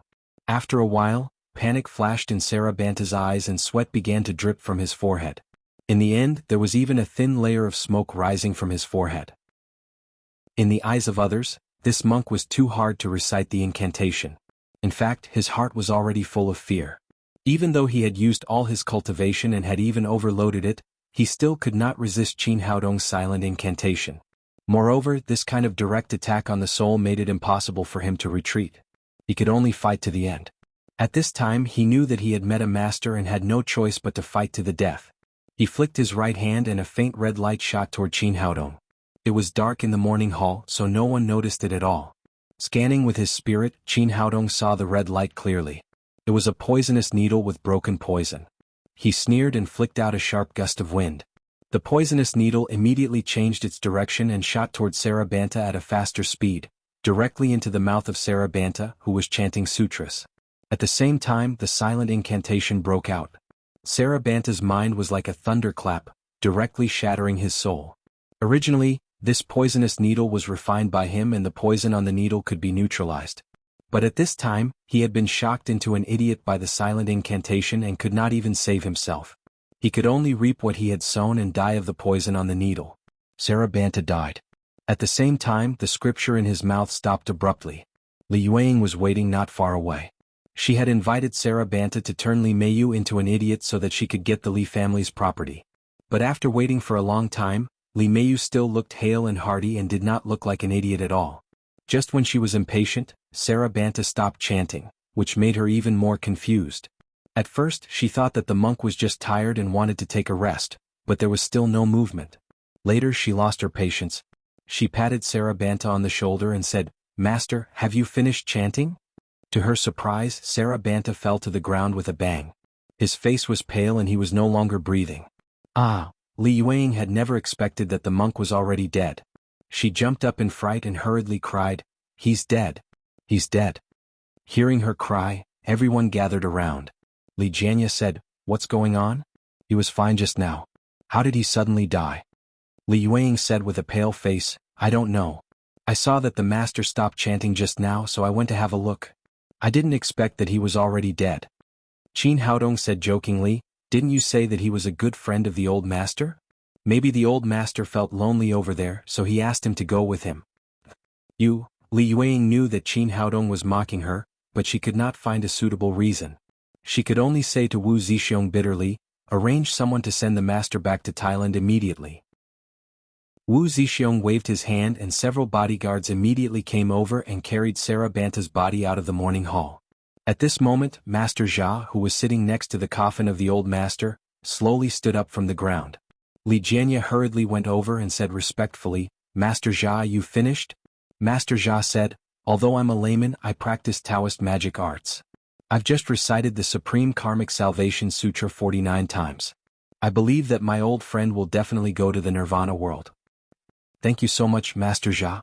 Li Jianya thanked him again and again. Li Yueying said, "Master Jia, just now, Master Sarabanta died when he was performing Taoism for my brother. What happened? Do you know?" Master Jia said, "My old friend started from scratch and built such a big family business on his own. He was a man of great fortune. To help an old friend transcend, one must have sufficient attainment. The monk you mentioned just now is still a little lacking in attainment. Not only did he fail to transcend, he even sent himself on the path to the west. What a pity, what a pity." Although he said it was a pity, his face was full of pride. The implication was that his Taoism skills were much higher than Sarabanta's. "I see. Master Jia, you're really good at Taoism." Li Jianya was very happy. Master Jia was invited by him and Sarabanta was invited by Li Yueying. It was obvious that he was superior to Li Yueying. After a pause he said, "Master Jia, there's one more thing that we need your help with." Chapter 6:14. Master Jia said, "I've been friends with your brother for many years. Your family's business is my business. Just tell me if you need anything. I'll help you." Li Jianya said, "Master Jia, my brother left me and my sister a will before he died, but Mayu also took out a will. Now we can't tell whether the two wills are true or not. Master Jia, you're a great master and my brother's friend. You're very familiar with my brother's handwriting. I want to ask you to notarize it for us." "Really?" Master Jia said, "I've been friends with your brother for more than 30 years and I'm very familiar with his handwriting. Show me. I can tell whether it's true or not at a glance." "Thank you, Master Jia." Li Jianya took out his will and Li Yueying's. Then he turned to Li Meiyu and said, "Girl, bring your will here and ask Master Jia to notarize it for us." Li Meiyu was also very respectful to Master Jia. On the one hand, he was a very good friend of her grandpa. On the other hand, he had guided her to avoid the bloody disaster at the Shanghai Medical College. The effect was excellent, which increased her trust in Master Jia. She hesitated for a moment and then handed over her will under the encouragement of Qin Haodong. Master Jia took Li Jianya and Li Yueying's will and looked at it carefully for a long time. Then he nodded and said, "Yes, it's my old friend's handwriting. The style of speech is also in line with my old friend's habits." Then he picked up Li Meiyu's will, looked at it carefully and said, "Although this will is very similar to my old friend's handwriting, it still lacks a little charm. It doesn't have the aura of my old friend's handwriting. In my opinion, this will is forged." After he finished speaking, Li Jianya and Li Yueying were immediately overjoyed and said, "Thank you, Master Jia." After that, Li Jianya turned to Li Meiyu and said, "Girl, did you hear that? Master Jia has confirmed that your will is fake. Although you want the Li family's inheritance very much, you can't do it by hook or by crook. I'll let you off this time for the sake of your younger generation, but you'll never do it again." Li Meiyu's momentum immediately weakened. Because she trusted Master Jia, she thought that there must be a flaw in Qin Haodong's will and Master Jia must have seen through it. At this time, Qin Haodong took 2 steps forward and said to Master Jia, "Master, I'm also very familiar with handwriting. Can you tell me the difference between these 2 wills? How can you tell that this one is fake? Li Jianya's expression darkened. You're just a bodyguard. What right do you have to speak here? However, Master Jia said, I've always won people's hearts by virtue. Otherwise, I wouldn't be worthy of the title of master. Since he said so, I'll give him a result. He pointed to the two wills and said, if it's an ordinary person, they can only distinguish it from the handwriting. I have to say that the handwriting of this will is so perfect that it's almost indistinguishable from the handwriting of an old friend. But at my level, I don't care about the handwriting but the charm of these words. This will doesn't have the charm of an old friend at all.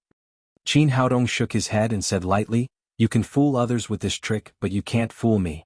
If I'm not wrong, the two forged wills of Li Jianya and Li Yueying were made by Master Jia. Am I right?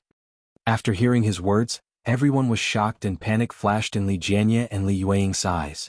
Master Jia was still calm. After a short panic, he shouted sternly, ignorant boy, how dare you talk nonsense?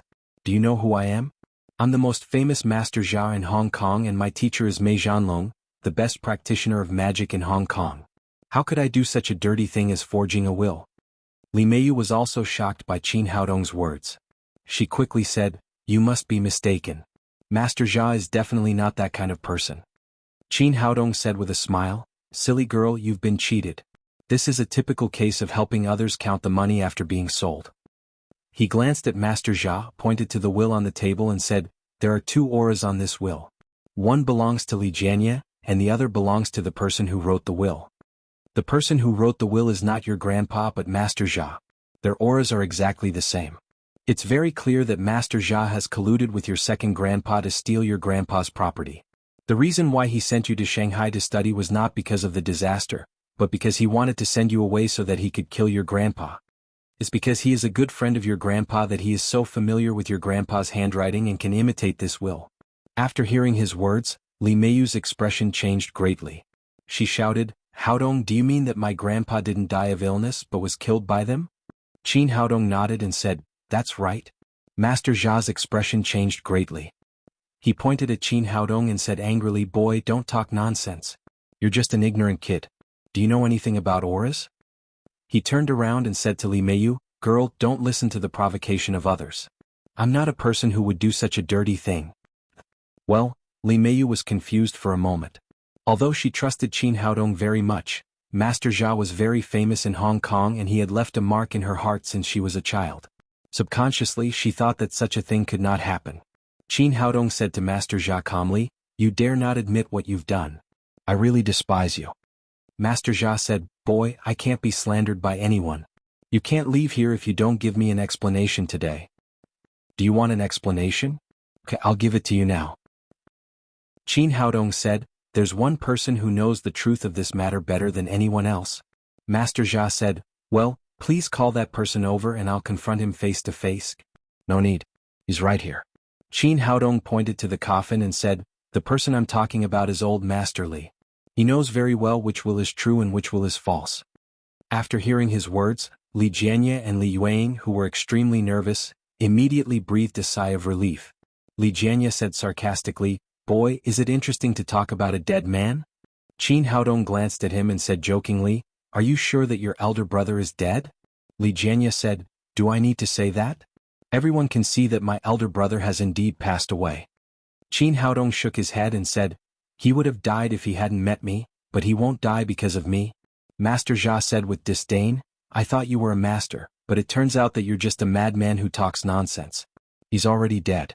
Do you think you can save him? Qin Haodong looked at him coldly and said, didn't your master tell you that the soul taken away by the soul-taking talisman can be resurrected as long as it returns to the body in a short time? Master Jia was shocked at first, and then he said in a panic, I don't know what you're talking about. What's the soul-taking talisman? My old friend died of illness. What does it have to do with the soul-taking talisman? You won't give up until you see the coffin. Then I'll show you what real magic is. Qin Haodong said as he made a spell with both hands. He pointed at Li Donghua in the coffin and shouted, ha! With this shout, a beam of light appeared behind Li Donghua's head. The light was so dazzling that people couldn't open their eyes. Then it turned into a beam of light and shot at Master Jia's chest. Before he could react, there was a bang in his chest and several talismans were quickly burned. Then an illusory figure rose from the fire. It was Li Donghua. Seeing that Li Donghua's soul was taken away, Master Jia panicked. He quickly put out the burning talismans and took out a black porcelain bottle from his arms. He raised his hand and patted the bottom of the bottle. A cloud of black smoke came out and then turned into a huge skull. It opened its mouth and swallowed Li Donghua's soul fiercely. Qin Haodong made a spell and shouted, "Break!" The beam of light instantly wrapped the black skull. With a muffled bang, the skull turned into smoke and dissipated in the air. The black porcelain bottle in Master Jia's hand also turned into a mass of powder. "Take it!" Qin Haodong shouted again. The beam of light wrapped Li Donghua's soul and instantly took it into his mud pill palace. He stepped to the coffin, reached out and massaged Li Donghua's body a few times, using greenwood genuine qi to help him dredge his slightly stiff body. Then he patted his chest and said, "Get up." Under many astonished gazes, Li Donghua actually sat up in the coffin and slowly opened his eyes, as if he had just woken up. Qin Haodong reached out and took out a mirror from the place where Li Donghua had just been lying and put it into his pocket. It turned out that when he first came here, he found that Li Donghua did not die a normal death. His soul had been forcibly taken away by someone, and that person was Master Jia, who had been guarding the coffin. If he had forcibly taken away Li Donghua's soul at that time, he would probably become an idiot even if he got it back. Therefore, he took the opportunity to put the yin-yang mirror behind Li Donghua's head to help him nourish his mud pill palace. Now that the time was ripe, he took the opportunity to take back Li Donghua's soul. The people next to them were all dumbfounded. Li Jianye, Li Yuang, and the others were shocked at first, and then they were so scared that their faces turned pale. With what they had done, if Li Donghua came back to life, they would definitely not have a good ending. In order to fight for the Li family's property, they had done everything they could. However, they never expected that Qin Haodong would jump out of nowhere and pull Li Donghua back from the jaws of death. Li Meiyu immediately rushed to Li Donghua after the shock. She held Li Donghua's hand and cried, "Grandpa, are you really alive?" Chapter 6:15. Li Donghua patted Li Meiyu on the shoulder and said, "I'm sorry." After that, he stood up from the coffin and walked to Qin Haodong. He bowed deeply and said gratefully, "Young man, thank you for saving my life and our family." Although his soul had been taken into the soul-controlling talisman by Master Jia, he could still hear everything that had happened in the morning hall. He knew that he would have been killed by these people if it weren't for Qin Haodong. Qin Haodong smiled and said, "Old master, it's nothing. You'd better deal with your family affairs first." "Well, please wait a moment. I'll deal with these beasts first and then I'll thank you." Li Donghua turned around and looked directly at Li Jianye and Li Yuang. Seeing his angry eyes, Li Jianye and Li Yuang both felt guilty and scared. They took several steps back. Li Jianye forced himself to calm down and said with an embarrassed smile, "Brother, you're really lucky. It's really worth congratulating you for coming back to life. You didn't kill me, this old man, and you didn't steal my property. Do you feel very regretful?" Li Donghua pointed at their noses and scolded, "You two are beasts. You're worse than pigs and dogs. When my father passed away, you fought with me for my father's assets. I didn't say anything, I gave all the assets to you and came to Hong Kong alone. I built up my family business with my own blade and a gun. Later you remembered that I was your brother when you saw that I was rich. You came here and begged me. In the end, I was soft-hearted and let you enter the Li family and let you control the family business. But I didn't expect you to kill my old man, bully my granddaughter in front of my dead body, burn my real will, forge a fake will, and rob the family business that I worked so hard to build. What else do you have to say?" Li Jianye and Li Yuang's faces turned pale and they couldn't say a word. Li Donghua was still angry, so he turned to look at Master Jia. "Jia, I've been friends with you for 30 years, but in the end you colluded with that bastard Li Jianye to kill me. You used our familiarity to imitate my handwriting and forged my will. If you do this, how can you call yourself a grandmaster? How can you live up to the trust I've placed in you all these years?" Master Jia was much calmer than Li Jianye. He said, "My old friend, it's not that I want to hurt you, but you're doomed. Since you've already gone to the Nirvana world, why do you still want to come back and suffer in the mortal world? Bullshit. Get out of here. From today onwards, I, Li Donghua, will cut all ties with you. I have nothing to do with you anymore." After scolding Master Jia, Master Li turned around and said to Li Jianye and Li Yuang, "And you too, I won't punish you for what you did to me. But from today onwards, I have nothing to do with you. Don't even think about getting a penny from the Li family. Get out of here." At this time, Li Jianye had already recovered from the shock and said, "Brother, it's our fault this time. Please give us another chance." Li Yuang also said, Yes, brother, we were just confused for a moment. We won't dare to do it again. We don't want to leave you like this. Both of them knew very well that they were the elites of the upper class of Hong Kong because of the Li family. Once they were kicked out of the Li family, they would be nothing and would completely lose their current life of luxury. You don't want to leave me? I think you don't want to give up the property of the Li family. Li Donghua sneered and said, give you another chance? Are you going to do it again if you can't kill me once? From now on, get out of the Li family immediately, or I'll send you to the police station. Qin Haodong shook his head slightly. It seemed that old Master Li still couldn't make up his mind. He was still soft-hearted to such people. Obviously they were two wolves. If they couldn't be decisive they would be harmed. Brother, since you're so ruthless, don't blame us. Li Jianya cried, although the hundreds of millions of yuan in your family was won by you, it doesn't belong to you alone. It belongs to the whole Li family. You will only gave me and Yuang 10% of the shares. What? We're your biological younger brothers and sisters. You left so much money to a woman. When she gets married, the money of our Li family will be taken advantage of by someone else. So I'm doing this to protect the property of the Li family. What's wrong with me? Qin Haodong was slightly stunned. He didn't expect that this guy could be so shameless. How thick-skinned was he? You. Li Donghua trembled with anger. I worked so hard to earn the money. If I don't give it to my granddaughter, should I give it to you, a wolf? Li Jianya sneered and said, now you have to give it to me if you don't want to. It's not up to you. Originally, I wanted to be friendly and not make things difficult. You forced me to do this. Then he shouted to the outside of the morning hall, guards. After that, more than a dozen bodyguards rushed in. He drove out all the family members loyal to Li Donghua. These were his trusted subordinates. Li Jianya's confidence was immediately boosted when he saw the armed bodyguards. He said to Li Donghua proudly, brother, you've already died once. Why do you want to come back to life again? I have to trouble myself again. But this is good. You won't be lonely on the road. I'll let them accompany you. After that, he waved to the bodyguards behind him and said, shoot and kill these people. Each of them will be rewarded 10 million yuan. A fierce look flashed across Li Yueying's face. She stared at Qin Haodong and the others and shouted, we wanted to be friendly and admit the will, but you insisted on doing this. Now go to hell. The two of them shouted fiercely, but they found that the bodyguards did not move at all after waiting for a long time. Li Jianya waited for a long time and saw that his men still did not shoot. He turned around and said angrily, what the hell are you doing? Didn't you hear my order? Kill them and get 10 million yuan each. However, those people were still standing there without any reaction. Li Jianya was about to shout again, but Master Jia said, stop shouting. They're all dead. What? Dead? How could he have died without any reason? Li Jianya and Li Yueying were shocked. At this time, they saw the bodyguards all fall to the ground with a shiny silver needle between their eyebrows. Master Jia looked at Qin Haodong and said coldly, good job, young man. Qin Haodong smiled faintly and said, it's just a small trick. It's nothing. These people were indeed killed by Qin Haodong. Li Donghua and Li Meiyu in the morning hall did not know martial arts at all. How could they give these people a chance to shoot? Li Donghua was completely mad. He had already let them go, but these two guys still wanted to kill him and his granddaughter. They were really stubborn. Bastards, you two bastards, just wait to go to jail. A flash of panic flashed through Li Jianya's eyes. His bodyguards were all dead and Master Jia had become his last hope. He rushed over and shouted, Master Jia, kill these people as soon as possible.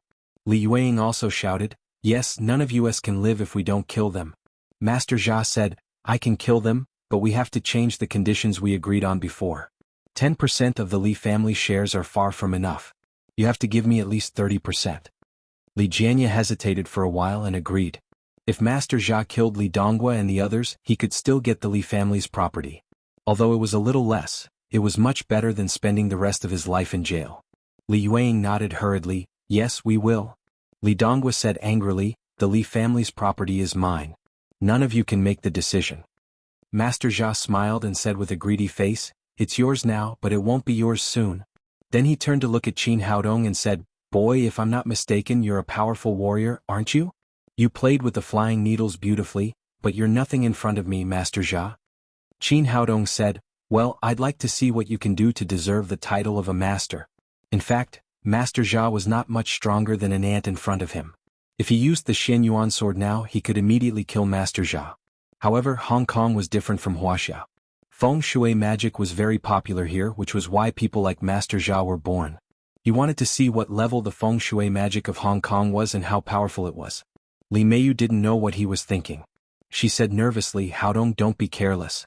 This old guy is very powerful." Li Donghua also said seriously, "Yes, young man. This old guy is not a good person, but his magic is really powerful. You must be careful."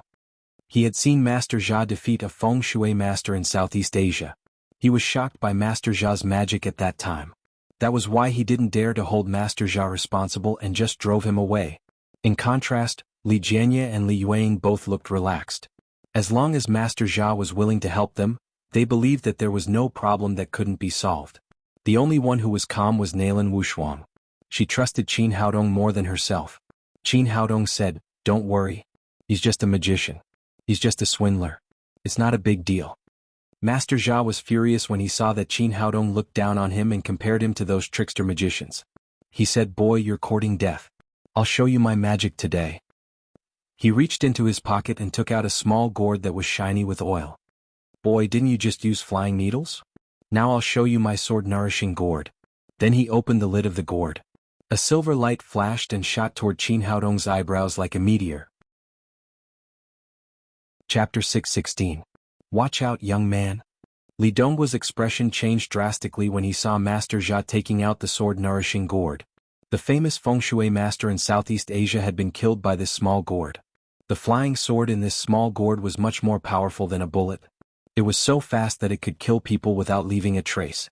Master Jia looked proud after releasing the flying sword. In his eyes, Qin Haodong was already a dead man. This young man is so stupid. He is a warrior, but he didn't seize the chance to get close to me. Instead, he just stood there and waited for me to use my supernatural power. Isn't he courting death? Qin Haodong stood there calmly with a smile on his face. He had seen the flying sword clearly the moment it was shot out. It was not a flying sword at all, but a dagger condensed by ghosts. It was nourished in the gourd and could be used to kill people without leaving a trace when needed. This kind of thing might be useful to others, but it was not worth mentioning in front of him. He raised his right hand and a golden light shot out, directly drowning Master Jia's flying sword. The Xianyuan sword was a great magic weapon used by the Yellow Emperor, so it was not comparable to a flying dagger condensed by ghosts. It was crushed into pieces in the blink of an eye, and even the gourd in Master Jia's hand exploded into powder. How dare you destroy my magic weapon?" Master Jia was shocked. The sword-nourishing gourd was given to him by his master. He had used it several times and it worked every time. He didn't expect that he would not only fail to kill Qin Haodong, but also destroy his magic weapon. However, he didn't even know what Qin Haodong had done.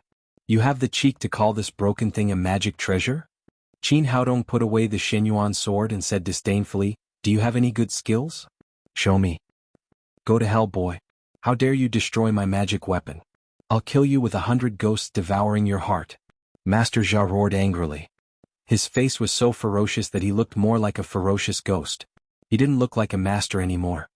He reached into his robe and took out a small black bottle. He opened the bottle cap, and a wisp of black smoke came out. A gust of chilly wind blew, and the temperature of the entire morning hall seemed to drop in an instant. The black smoke seemed to contain countless malicious spirits, and they let out soul-chilling wails. Finally, these malicious spirits condensed into a huge ghost head, which opened its bloody mouth and looked incomparably fierce. This was a morning hall to begin with, and the atmosphere was cold and gloomy. With the sudden appearance of a ghost head, it instantly became incomparably sinister. Li Meiyu had never seen such a scene. She trembled with fear and held Nailin Wushuang's arm. It was the first time for Li Jianye and Li Yueying to see Master Jia use such a trick. Although they were on the same side, they were still frightened. Qin Haodong's face also darkened, and he shouted, "You call yourself a master, but you actually use such insidious means." This ghost head contained the souls of at least a few hundred people. These were all souls that he had forcibly captured and imprisoned in this bottle, never to be reincarnated. This was definitely not done by a master, but by an evil cultivator. Master Jia didn't dare to show this evil magic weapon to others. Today he was forced by Qin Haodong to take out the evil ghost bottle. "Boy, if you have anything to say it to the King of Hell." Master Jia cast an incantation, pointed at Qin Haodong and shouted, "Eat it." The huge ghost head let out a sharp howl, opened its huge mouth and rushed to Qin Haodong. The ghost head grew bigger and bigger. When it rushed to Qin Haodong, it was almost the size of the whole room, and its mouth was big enough to swallow an adult. The most terrible thing was that there seemed to be a malicious spirit in every part of the ghost head. They were baring their fangs and brandishing their claws, and they were howling miserably. Qin Haodong shook his head slightly, raised his hand, and the yin-yang mirror appeared in his palm. He shouted, "Take it." After the yin-yang mirror appeared, the ghost head let out an unwilling howl, and then it turned into a wisp of black smoke and was taken into the yin-yang mirror. Seeing that his evil ghost bottle was broken, Master Jia was shocked at first, and then a greedy look appeared in his eyes. Qin Haodong had used the yin-yang mirror to break his magic once before, but he didn't see what it was at that time. Now that he saw the true face of the yin-yang mirror, he immediately showed a greedy look. After so many years of cultivation, he could certainly see that the yin-yang mirror was not an ordinary thing, and it was probably a legendary magic weapon. He couldn't wait to grab it and put it in his pocket. He wiped the saliva from the corner of his mouth and said, "Boy, give this mirror to me and we'll forget about what happened in the past. I won't interfere in the affairs of the Li family anymore. I'll let you be the son-in-law of the Li family and inherit hundreds of millions of yuan. What do you think?" Li Jianye and Li Yuang's expressions suddenly changed. If Master Jia didn't care about this matter, they would be completely useless. Qin Haodong raised his hand and put away the yin-yang mirror. He glanced at Master Jia and said disdainfully, "You're so ugly, but you're dreaming. This is my treasure. How can I give it to you?" Master Jia said angrily, "Don't think that you're great just because you have a magic weapon. If you annoy me, I can still kill you." Qin Haodong said, "Show me what you can do, but I'm running out of patience. Now you can either get out of here or die here. Boy, you're courting death." Master Jia shouted with a ferocious face and took out a golden talisman from his arms. The talisman was not very big. It was about 2 fingers wide and the length of a palm. It was golden all over and was printed with strange flame patterns. Master Jia looked solemn. This talisman was a life-saving magic weapon given to him by his teacher, Mei Zhanlong, who was known as the best magic practitioner in Hong Kong. It was called the Roaring Flame Soul Refining Talisman. He twisted his index fingers and made an incantation. The Roaring Flame Soul Refining Talisman flew into the air and burned by itself. After the talisman was burned out, only a flame the size of a fingernail was left. This flame was extremely strange. It was shining with a green light and the outside world could not feel any temperature from it. "Go to hell." Master Jia raised his hand and the green flame shot straight at Qin Haodong. Qin Haodong frowned. This was an extremely vicious magic.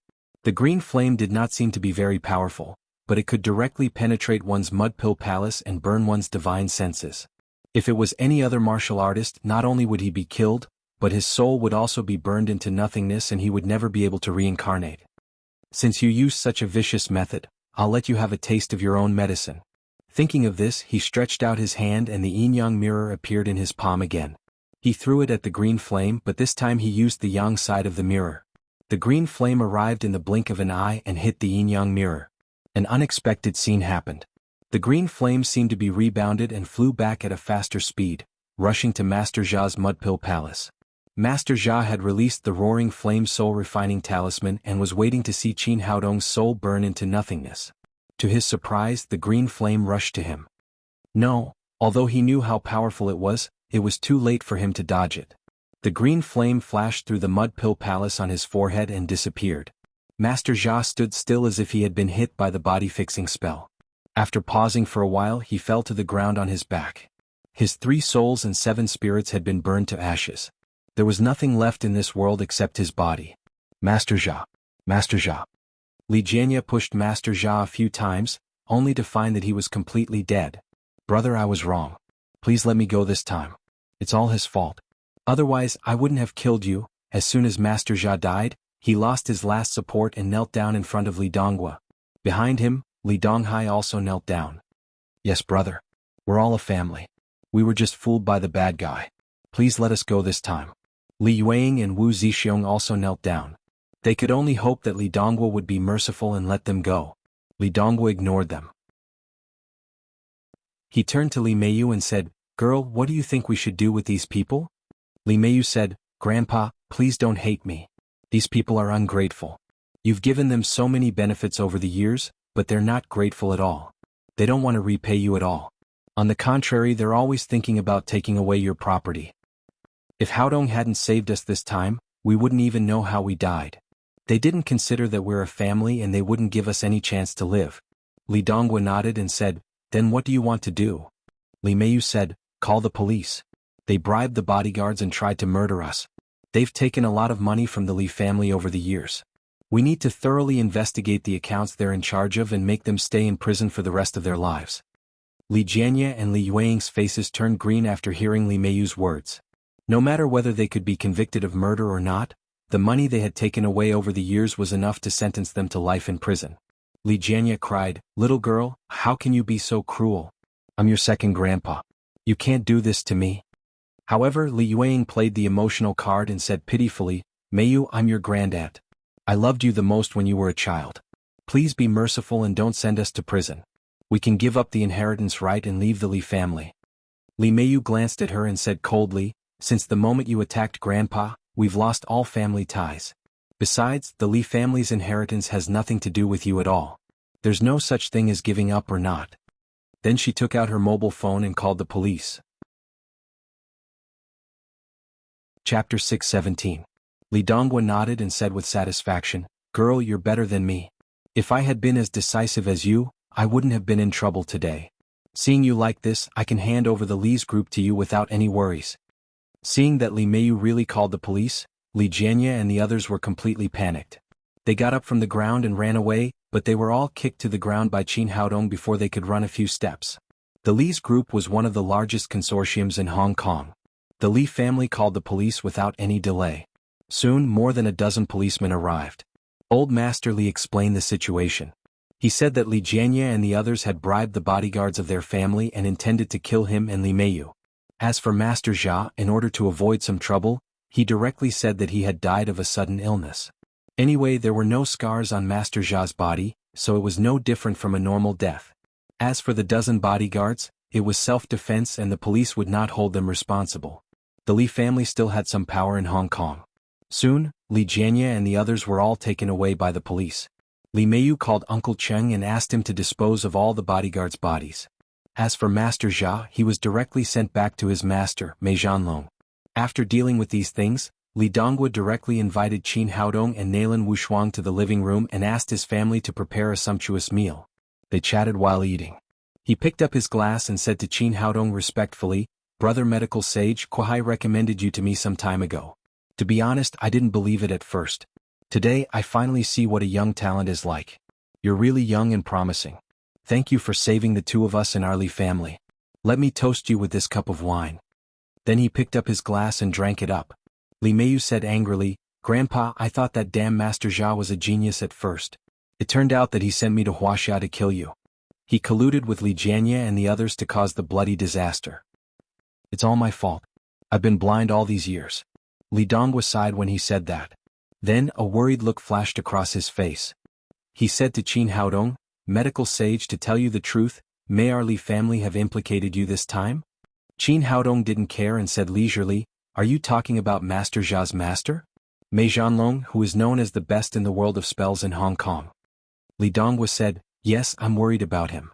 He deserves his reputation. Mei Zhanlong is a man with real ability. Master Jia's real name was Zhao Liang, and he was Mei Zhanlong's favorite disciple.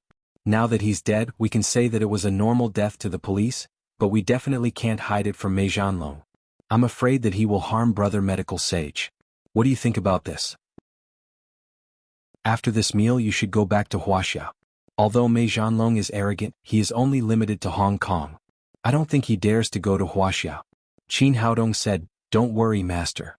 It's just Mei Zhanlong. I don't care about him. He really didn't think much of Mei Zhanlong, who was the best in spells in Hong Kong. Since he could teach such an evil disciple, his master must be no better. It would be fine if Mei Zhanlong didn't make trouble for him, but if he really took the initiative to come to him, he wouldn't mind getting rid of him for the sake of the people. Moreover, he couldn't leave. He was not afraid of Mei Zhanlong, but the Li family couldn't deal with him. If he left, Mei Zhanlong would vent his anger on the Li family.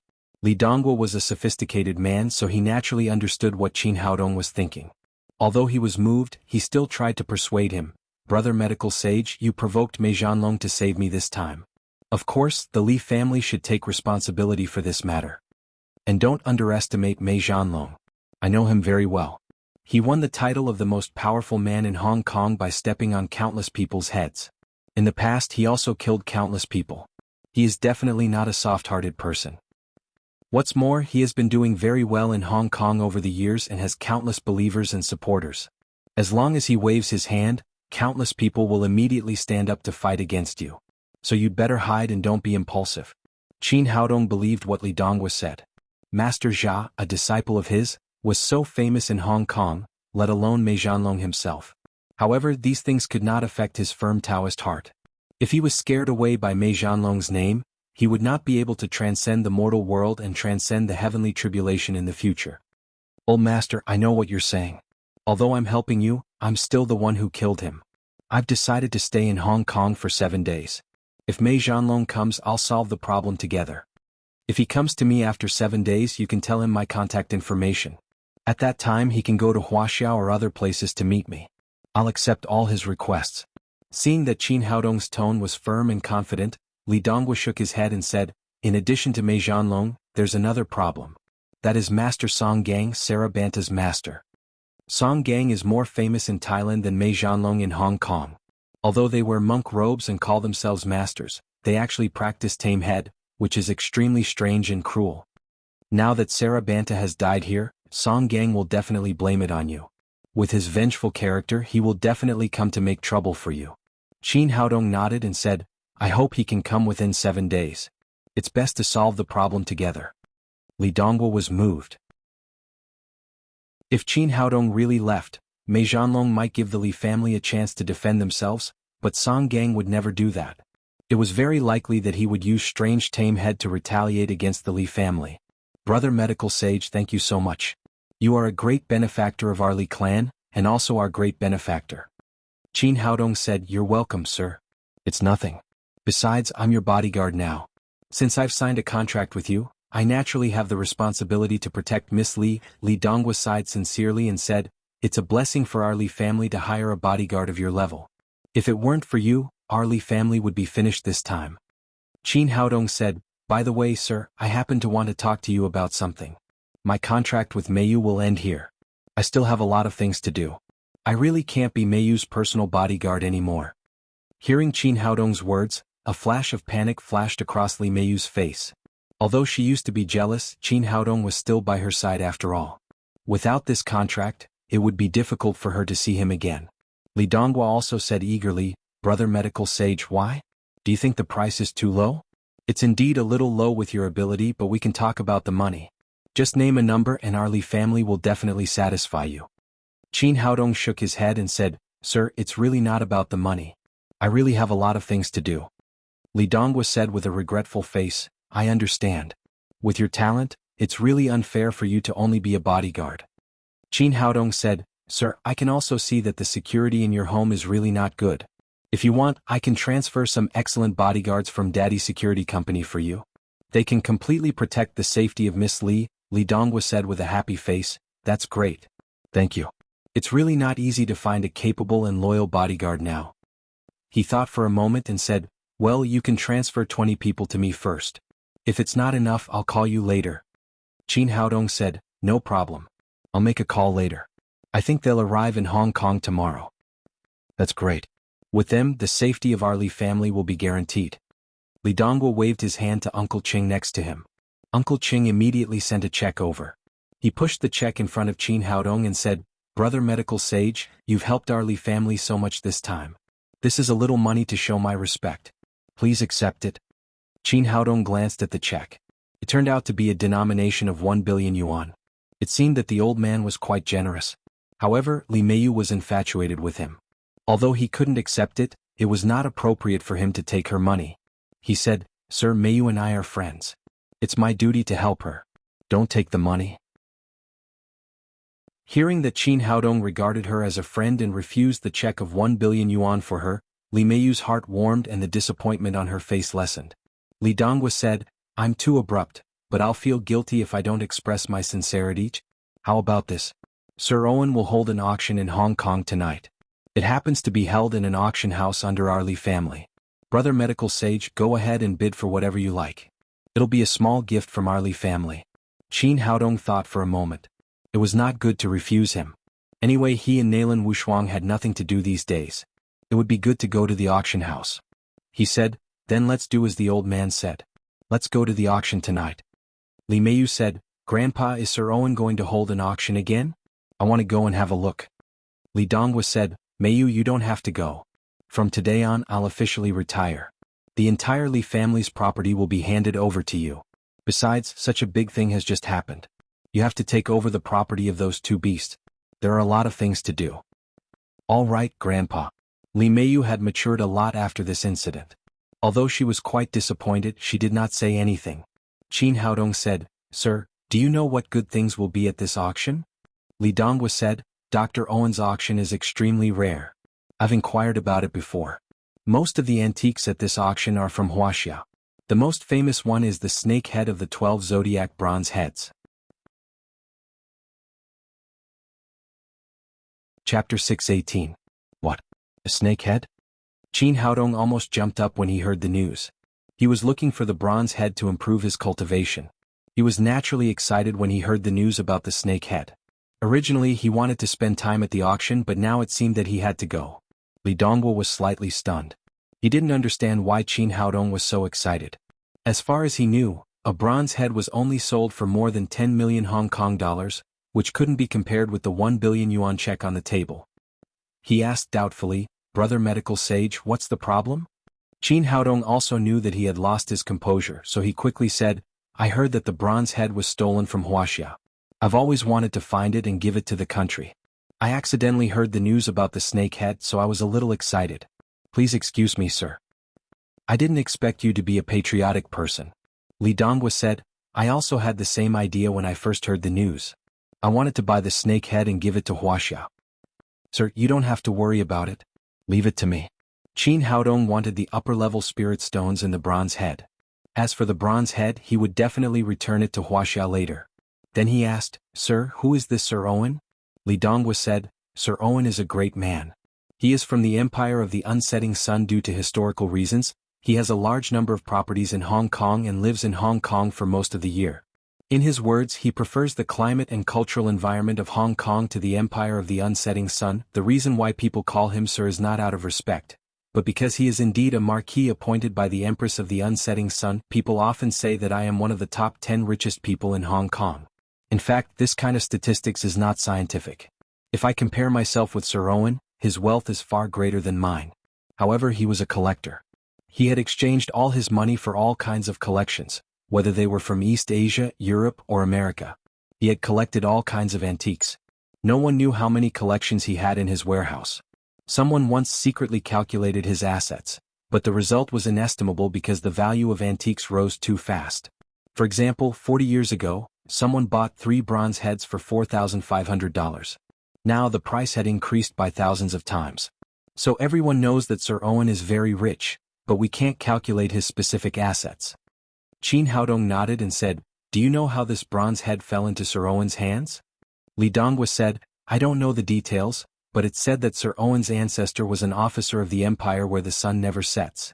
He once participated in the invasion of Wuxia more than 100 years ago and brought back a lot of treasures from Wuxia. His family also began to develop at that time. I've never heard of Sir Owen buying a snake head before. It seems that his ancestor must have brought it back from Wuxia. Qin Haodong's heart skipped a beat and he said, That is to say, in addition to this snakehead sculpture, Sir Owen may have other sculpted heads of the 12 zodiacs. Li Donghua said, I'm not sure about this old man. In short, he only took out a snake head this time. Qin Haodong thought for a moment. It was already very good for a person to have a treasure like the bronze head sculpture of the 12 zodiacs. He should get this snake head sculpture first. After that, he asked Li Donghua about Sir Owen's situation in detail. Seeing that it was almost time, he said, Sir, we've almost finished eating. I'll go to the auction now. For him now, nothing was more important than this snakehead sculpture. Li Donghua said, Well, I'll ask Uncle Cheng to send you there now. Qin Haodong said, There's no need. Sir has a lot of things to do at home and he needs help. Just give me a car and we'll go there by ourselves. Li Donghua thought about it and agreed. His family was in a mess now and many things needed to be sorted out from scratch. He couldn't do without Uncle Cheng, so he said, Well, I'll ask someone to arrange a car right away. Li Meiyu said, Haodong, I've told the person in charge of the auction and they've already prepared the bidding number plates for you. The funds have not been used yet. You can buy whatever you like at that time. You don't have to worry about the price. Qin Haodong felt that although it had only been half a day, this girl was much more mature than before, as if she had grown up all of a sudden. That's very kind of you. Qin Haodong patted Li Meiyu on the shoulder and said, if you need any help, just tell me. After that, he left the Li family's villa with Nalan Wushuang. Looking at their backs, a touch of loneliness flashed across Li Meiyu's face, and then she sighed softly. Little girl, have you fallen for him? Li Donghua stood behind Li Meiyu and saw his granddaughter's expression clearly. There was nothing to hide from her grandfather. Li Meiyu nodded and said softly, but he has too many girlfriends. Li Donghua said, it's impossible for any woman to monopolize a man like the medical sage. If you like him, you have to be prepared to accept other people's ideas. Li Meiyu said with a gloomy look, even if I can accept him, he doesn't like me. After all, his girlfriends are too excellent and can help him a lot, but I can't. Li Donghua said, my granddaughter is also excellent. Our Li family has hundreds of millions of yuan and is also a famous family in Hong Kong. You can show him your achievements and then he will naturally see your excellence. I know, Grandpa. At this moment, Li Meiyu's eyes were full of fighting spirit. In a valley in Thailand, the sun was shining brightly, the vegetation was lush, and the scenery was beautiful. It was like a fairyland on earth. There was a magnificent temple on the hillside. The temple occupied a large area, and in the spacious courtyard sat an old monk. The monk looked to be in his 70s or 80s, wearing a red frock. He was not too tall, but he was very fat. He was more than 1.7 meters tall and weighed more than 100 kilograms. He was the most famous Buddhist Zen master in Thailand, Song Gang. In public he was an eminent monk, but in private he had a secret identity, the master of black magic. At this time the temple door opened and 2 men in black came in carrying a sack. Zen master, the blood food you want is here. Song Gang opened his eyes and said, open the bag and then you can go out. Yes, Zen master. The 2 men answered and opened the sack. There was a young man in his 20s inside. What are you doing? Why did you catch me? The young man looked around and immediately saw Song Gang as if he had seen his savior. He stepped forward and cried, Master, please save me. Song Gang smiled kindly and said, young man, don't worry. I'll help you. After that, he waved his hand and the 2 men in black immediately left and closed the gate of the temple. Since the men in black had left, the young man breathed a sigh of relief and said, Master, where am I? How can I go back? Song Gang said, it's very simple. I'll send you away now. After that, his expression changed greatly. The kindness on his face disappeared, and his face was as ferocious as a ghost from hell. He shook his arms and let out an extremely unpleasant roar. Then a horrible scene happened. Countless red beetles crawled out of Song Gang's body. These insects were as big as a dollar coin, and the small ones were as small as sesame seeds. They were mixed together so densely that people could not help but feel creeped out. After releasing these insects, Song Gang's body suddenly lost more than half of its weight. He became as skinny as a match from more than 100 kilograms. He looked like a completely different person. After these red beetles crawled out, they immediately rushed to the young man like a gust of wind and completely covered him in the blink of an eye.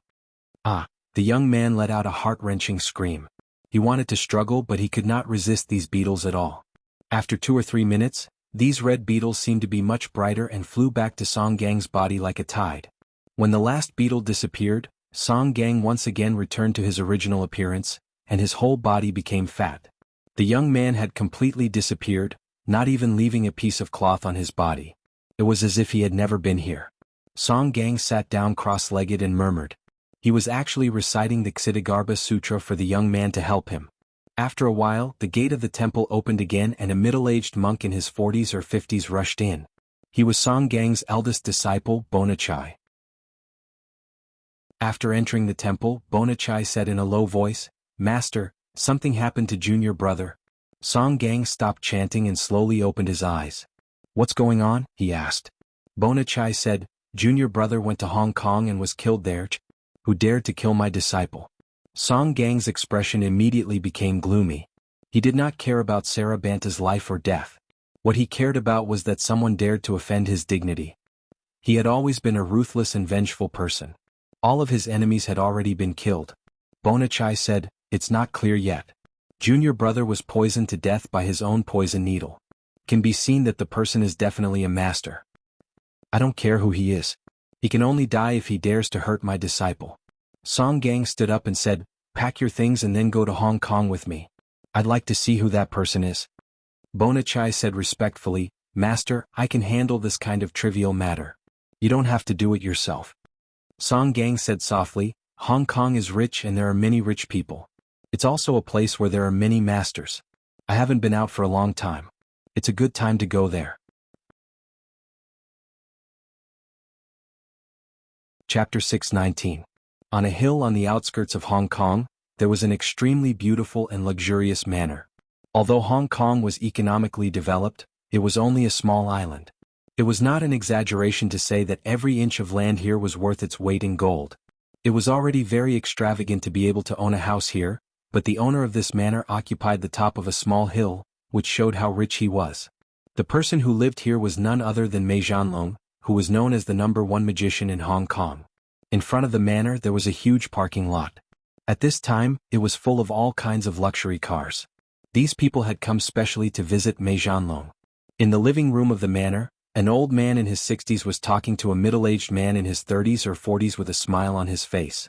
The old man was also a well-known rich man in Hong Kong. Although he was not a top rich man, his net worth was more than 10 billion yuan. Even with such an identity, the middle-aged man opposite him still looked impatient. For no other reason than that his master was Mei Zhanlong and he was the steward of this manor. The steward said impatiently, Mr. Zhang, I've already told you that Master Mei is in seclusion these days and has no time to receive you. The old man said, Young man, can you make an exception?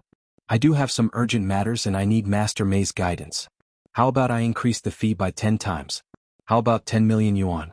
10 million yuan?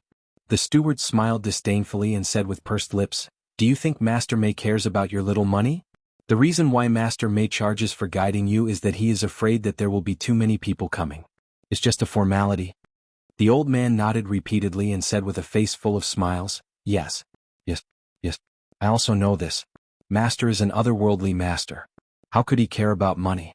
However, I really have an urgent matter to discuss with Master today. Please make an exception for me, little brother. The steward raised his hand and pointed to the door. He said impatiently, There are so many people who want to see Master Mei every day. How can I make an exception? Just wait normally. I think it will be your turn in 2 months. Well, the old man was very helpless, but he did not dare to say anything. This was Master Mei's mansion. Even if he was dissatisfied, he did not dare to show it. He turned around and left. The steward smiled contemptuously, his eyes filled with disdain. There were countless people who came to see Master Mei every day. This old man claimed that he had an urgent matter, but he didn't know how to be flexible. He didn't even give her a red packet. How could she let him see Master Mei? At this moment, a servant ran over and said to the steward, Sir, the Li family just sent Master Jia's body back. They said that he died of a sudden illness. What should we do? What? Master Jia is dead. The steward was shocked and stood up. Mei Zhanlong had no children in his life. He only had 2 disciples. His eldest disciple was Yi Qinzi, and his second disciple was Master Zhao Liang. Generally speaking, Mei Zhanlong and Yi Qinzi rarely went out. It was Zhao Liang who made friends with the rich people in Hong Kong. With Mei Zhanlong's power, no one in Hong Kong dared to provoke Master Jia. Moreover, Master Jia himself was amazing. How could he die so easily? The servant said, Yes, he's dead. Now his body is placed in the back hall. There are no wounds on the surface of his body. It does seem that he died of illness. The steward thought for a moment and said, This matter is very important. We can't make the decision. Master is cultivating in seclusion. Please go and ask senior brother Yi Qinzi to come here. The servant said, Senior brother Yi Qinzi just went out to attend an auction. He never takes his mobile phone with him when he goes out. I think he will come back at night. The steward thought for a moment and said, Master can't be disturbed when he is cultivating in seclusion. Let's put the body away first and wait for senior brother Yi Qinzi to come back. Qin Haodong and Nailan Wushuang went to the auction house together. This was the property of the Li family and it was a high-end business. Those who could attend the auction here were all successful people in Hong Kong and were rich. Moreover, it was a business for members. Every time there was an auction, they would send invitations to members. No one could enter without an invitation. They came here temporarily, so they naturally didn't have an invitation. When they came to the door, Qin Haodong saw that he couldn't enter, so he called Tianyi, the person in charge of the auction house. Tianyi had already received Li Meiyu's arrangement in advance. When he heard that Qin Haodong was coming, he immediately said politely, "Mr. Qin, please wait a moment. I'll go out to pick you up now." After hanging up the phone, he hurried to the door. The female secretary next to him was stunned. This was a high-end auction house, and Tianyi met the rich people in Hong Kong every day. She had never seen him lose his composure like this. Of course, the female secretary didn't know what was on Tianyi's mind. He had been the person in charge of the auction house for a long time. There were not many guests personally arranged by Li Donghua. It was absolutely unique that Mr. Qin could get unlimited funds to bid for the auction. Although he didn't know where Mr. Qin came from, it could be seen how noble his identity was. The Li family attached great importance to him, so he didn't dare to neglect him. After making the phone call, Qin Haodong and Nailan Wushuang stood at the door and waited. A handsome man and a beautiful woman stood there, naturally attracting countless people's attention. At this moment, a young man dressed in luxury brands came over. Apart from other things, his outfit alone was worth millions of yuan. He was also wearing a limited edition Patek Philippe gold watch on his wrist. It was obvious that he came from a rich family. There was a beautiful woman in the young man's arm. Qin Haodong glanced at her and felt that she was a little familiar. Later he remembered that the woman was a female star in a certain advertisement. "Mr. Bao, you're here?" Many people stopped to greet the young man, but the young man looked arrogant.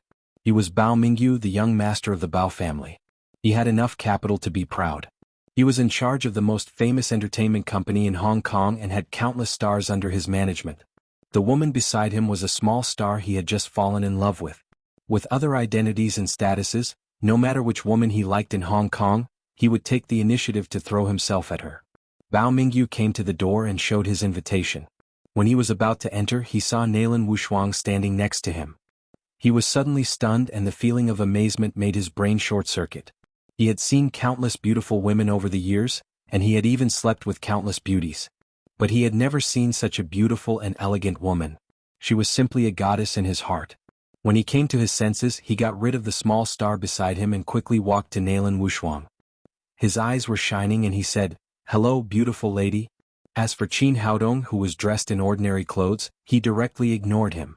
Nailan Wushuang looked at Bao Mingyu in surprise and asked, "Sir, what can I do for you?" "Let me introduce myself. I'm Bao Mingyu, the president of Hong Kong Entertainment Company. This is my business card." Bao Mingyu handed a gilded business card to Nailan Wushuang as he spoke. In his opinion, the woman in front of him would definitely change her attitude after receiving his business card. Nowadays, every woman dreamed of being a star, and the more beautiful the woman was, the more she wanted to be a star. Moreover, Hong Kong Entertainment Company was very famous in Hong Kong and even in Wuxia. It was enough to make this woman fall for him and even throw herself at him. However, he was disappointed. Nailan Wushuang frowned and took the business card politely. After glancing at it, her expression didn't change at all. She just held the business card casually in her hand and didn't intend to put it away. It seemed that if he was not by her side, she would probably throw it into the trash can behind her. What's going on? Things were a little different from what he had expected. Could it be that this woman didn't know what his identity represented? He pretended to smile like a gentleman and continued, "Beautiful lady, can you tell me your name?"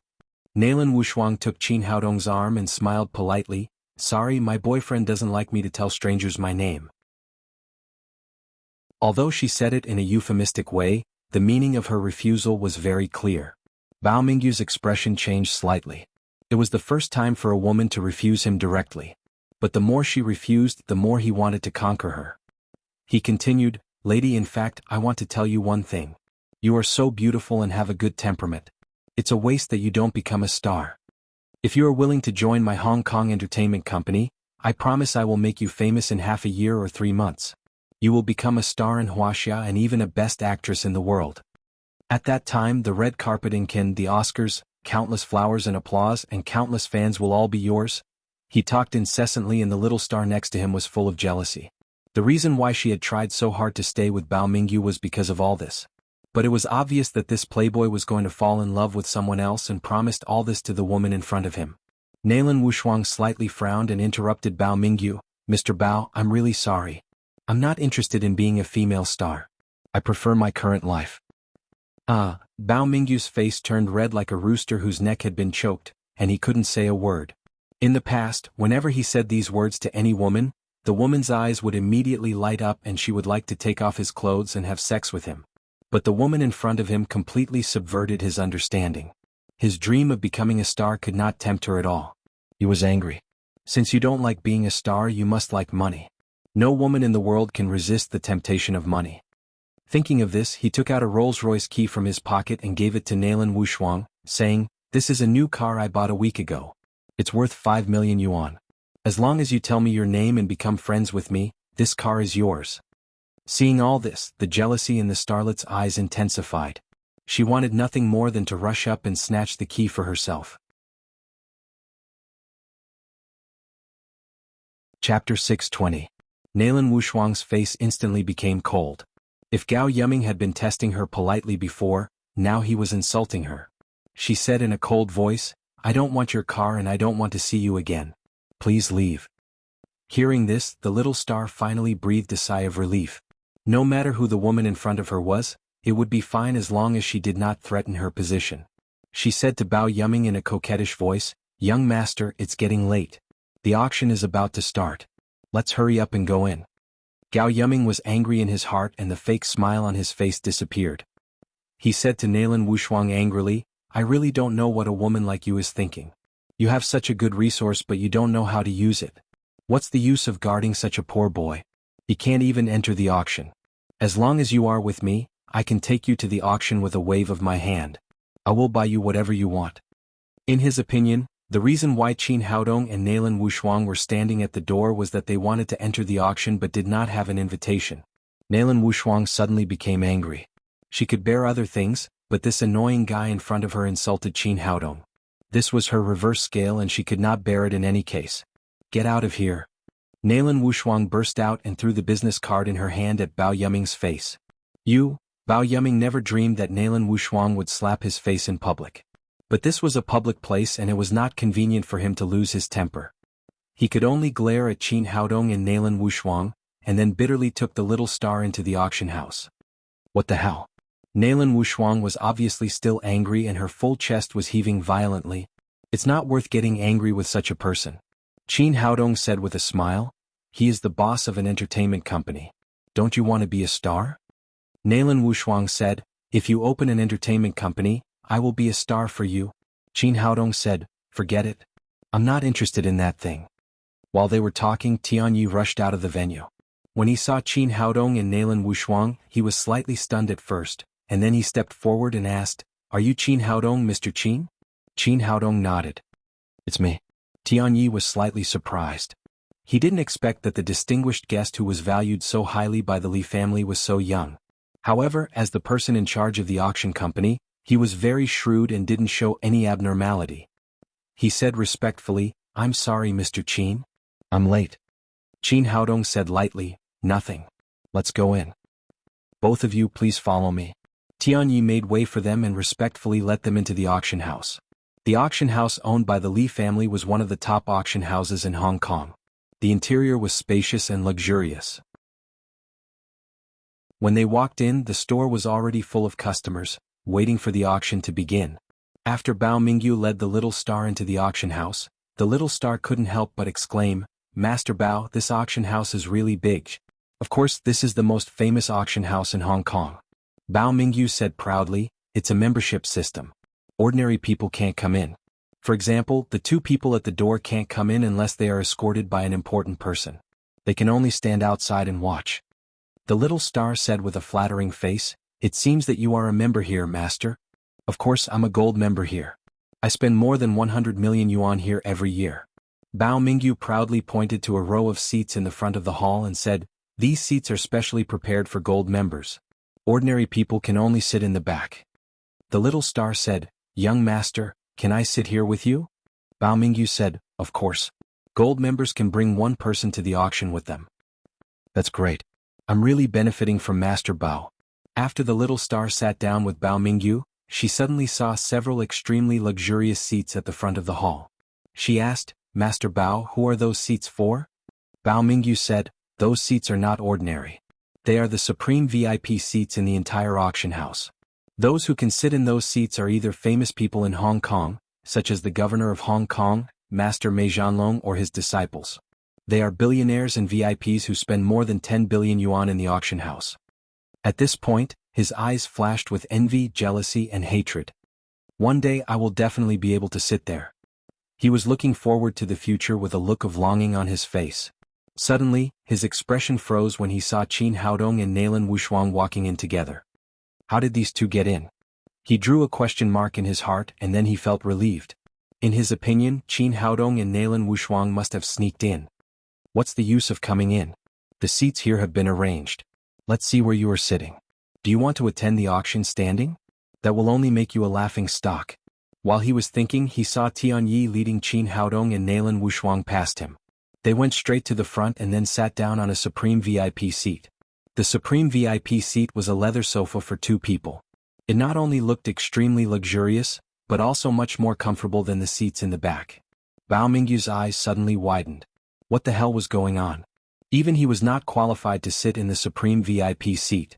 How could these two people who did not even have an invitation letter sit there? Just now, he had laughed at the little star that these two people could only stand outside the door and watch. He did not expect that in the blink of an eye, they would sit in the seat he had been dreaming of. This made him feel a burning feeling on his face. After Tianyi arranged the two people, he said goodbye to Qin Haodong and went to the back of the auction house. At this time, the little star also noticed Qin Haodong and Nailan Wushuang. She said, "Master, didn't you say that only people with high status can sit in the Supreme VIP seat? Why are they sitting there?" Well, Bao Mingyu thought for a moment and said, "I know. They must be Tianyi's relatives or friends." He let them in secretly and then they sat in the Supreme VIP seat because there was no seat arrangement. Speaking of this, he became more and more angry. Tianyi is getting bolder and more unruly. I'm a friend of Li Donghai, the eldest young master of the Li family. I must complain about him the next time I meet him. While they were talking, there was a commotion at the entrance of the venue and a middle-aged man in his 50s came in.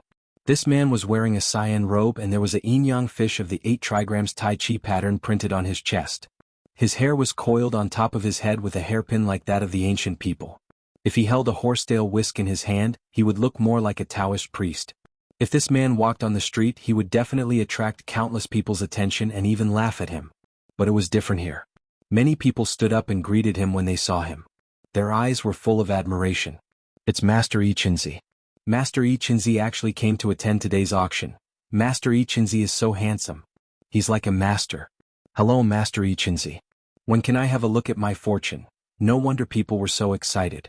It turned out that this man was Yi Qinzi, the eldest disciple of Mei Jianlong, the #1 Dharma caster in Hong Kong. Yi Qinzi had the demeanor of a master. Although he was pursued by many people, he was calm and always had an unfathomable smile on his face. Compared with Master Jia, Yi Qinzi seldom came out. This did not reduce his reputation. On the contrary, it raised his status and status. Qin Haodong took a look at Yi Qinzi and waved to a waiter who was standing next to him. He asked, "Who is this man?" The waiter said, "Sir, this is Master Yi Qinzi. He's the eldest disciple of Master Mei Jianlong. His Taoist magic is very profound." At this time the waiter was full of doubts. He did not know who this young man was. Why was he sitting in the Supreme VIP seat? But he did not know the famous Master Yi Qinzi. It was said that he was the eldest disciple of Mei Jianlong, which meant that he was Master Jia's senior brother. Was he here to seek revenge? Of course, Qin Haodong did not care about Master Yi Qinzi. What he cared about was the auction. He did not want to be disturbed by any accident. As soon as Yi Qinzi appeared in the hall, Tianyi immediately greeted him. He politely invited him to the front and sat in a Supreme VIP seat next to Qin Haodong. Qin Haodong breathed a sigh of relief. This guy was not here to make trouble for him. It seemed that he did not know that Master Jia had been killed by him. It would be fine as long as it did not affect today's auction. After sitting down, Yi Qinzi glanced at Qin Haodong, who was sitting next to him, with a touch of surprise in his eyes. He knew all the upper-class people in Hong Kong, but he had never seen this young man before. Who on earth could make the auction house pay so much attention to him? Qin Haodong did not look at Yi Qinzi anymore. He did not care about Master Yi Qinzi at all. What he cared about most now was the snake head that was going to be auctioned later. Soon the auction began. A tall female auctioneer who looked like a world-famous model walked to the front stage. The female auctioneer was Caucasian and had a Western face. However, she was wearing a Chinese cheongsam, which made her curvaceous figure even more perfect. She had a sweet smile on her delicate face, which made people want to get close to her. The most eye-catching thing was that she was wearing a pair of white gloves. She was definitely a golden auctioneer in the auction house. Good evening, friends. Welcome to today's auction. I'm your auctioneer, Daniel. Although Daniel was a Westerner, he spoke Wuxia fluently. If you closed your eyes, you would not be able to imagine that he was a foreigner. Chapter 621. Daniel continued, as you all know, today is Sir Owen's special auction, and all the auction items are provided by Sir Owen. Friends who often attend auctions should know that Sir Owen is a golden signboard. As long as Sir Owen provides the auction items, they are absolutely authentic. You don't have to worry about the authenticity of the auction items. You only need to consider whether you like them and whether you can accept the final auction price. Today, Sir Owen has provided a total of 20 auction items. Now the auction officially begins. Daniel waved her hand and an etiquette lady walked to the front stage with a tray. Today's first auction item is an ancient Wuxia porcelain. It's a brush washer from the official kiln of the Southern Song dynasty. It is said that the great beauty Li Shishir once used it. She was also very proficient in the ancient culture of Wuxia. After making a detailed introduction of this brush washer, she announced, the starting price of this brush washer is 600,000 yuan, and each increase is 100,000 yuan. Now the bidding begins. Friends who are interested, hurry up. The porcelain of the Song dynasty was still very famous in the antique circle. Especially with the word official kiln, its value doubled. 800,000 yuan. 1 million yuan. 5 million yuan. The price of this brush washer soared, and it was finally bought by a Hong Kong businessman at the price of 8 million yuan. The auction continued. This time, most of the auction items provided by Sir Owen were cultural relics unearthed in Wuxia. There were blue and white porcelain of the Yuan dynasty and calligraphy and paintings of famous masters. Any one of them was worth a lot. Daniel was indeed outstanding. Under her leadership, the atmosphere of the auction was very lively. All the auction items were successfully sold and none of them were left unsold. Qin Haodong sat there, but he did not raise the bidding card in his hand. He was not interested in these antiques at all. Yichenzi also sat quietly next to him and did not raise the bidding card even once. It seemed that he was waiting for something. Bao Yuming, who was sitting behind them, raised the bidding card several times in a row and successfully bought an ancient painting. From time to time, he glanced at Qin Haodong, waiting for him to raise the price and trample on him. He wanted to let Nailan Wushuang see that the toy boy she liked could only be trampled in front of him. At this moment, another item was brought onto the auction stage. Daniel opened the lid and to his surprise, it was a very beautiful ancient sword. Dear friends, this is an ancient sword produced in China. According to our expert's appraisal, it should be from the great Ming dynasty 400 to 500 years ago.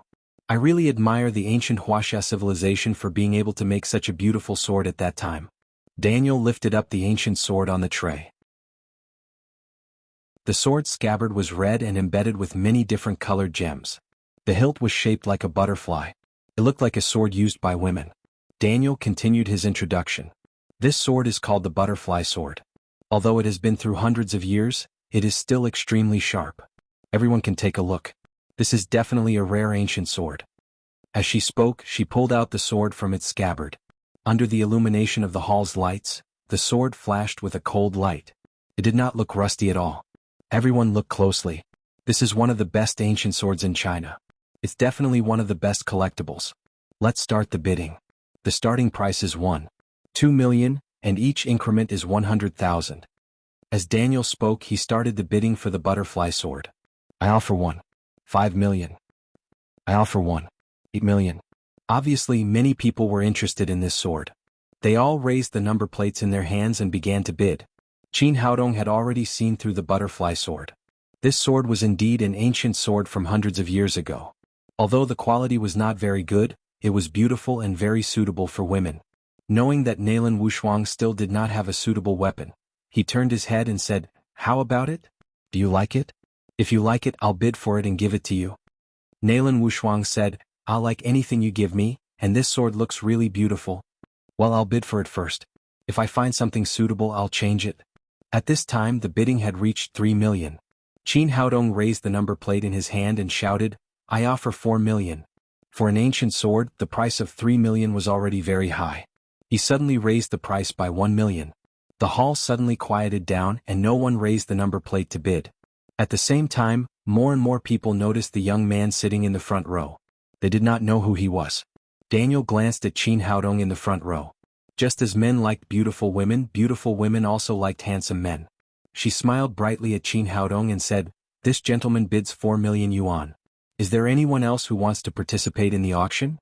4 million yuan once. Seeing that Qin Haodong finally raised the number plate, Bao Mingyu was delighted. He did not bid for this ancient sword before, but now Qin Haodong raised the number plate, so he wanted to step on Qin Haodong. Moreover, Qin Haodong had not participated in the bidding for anything for a long time.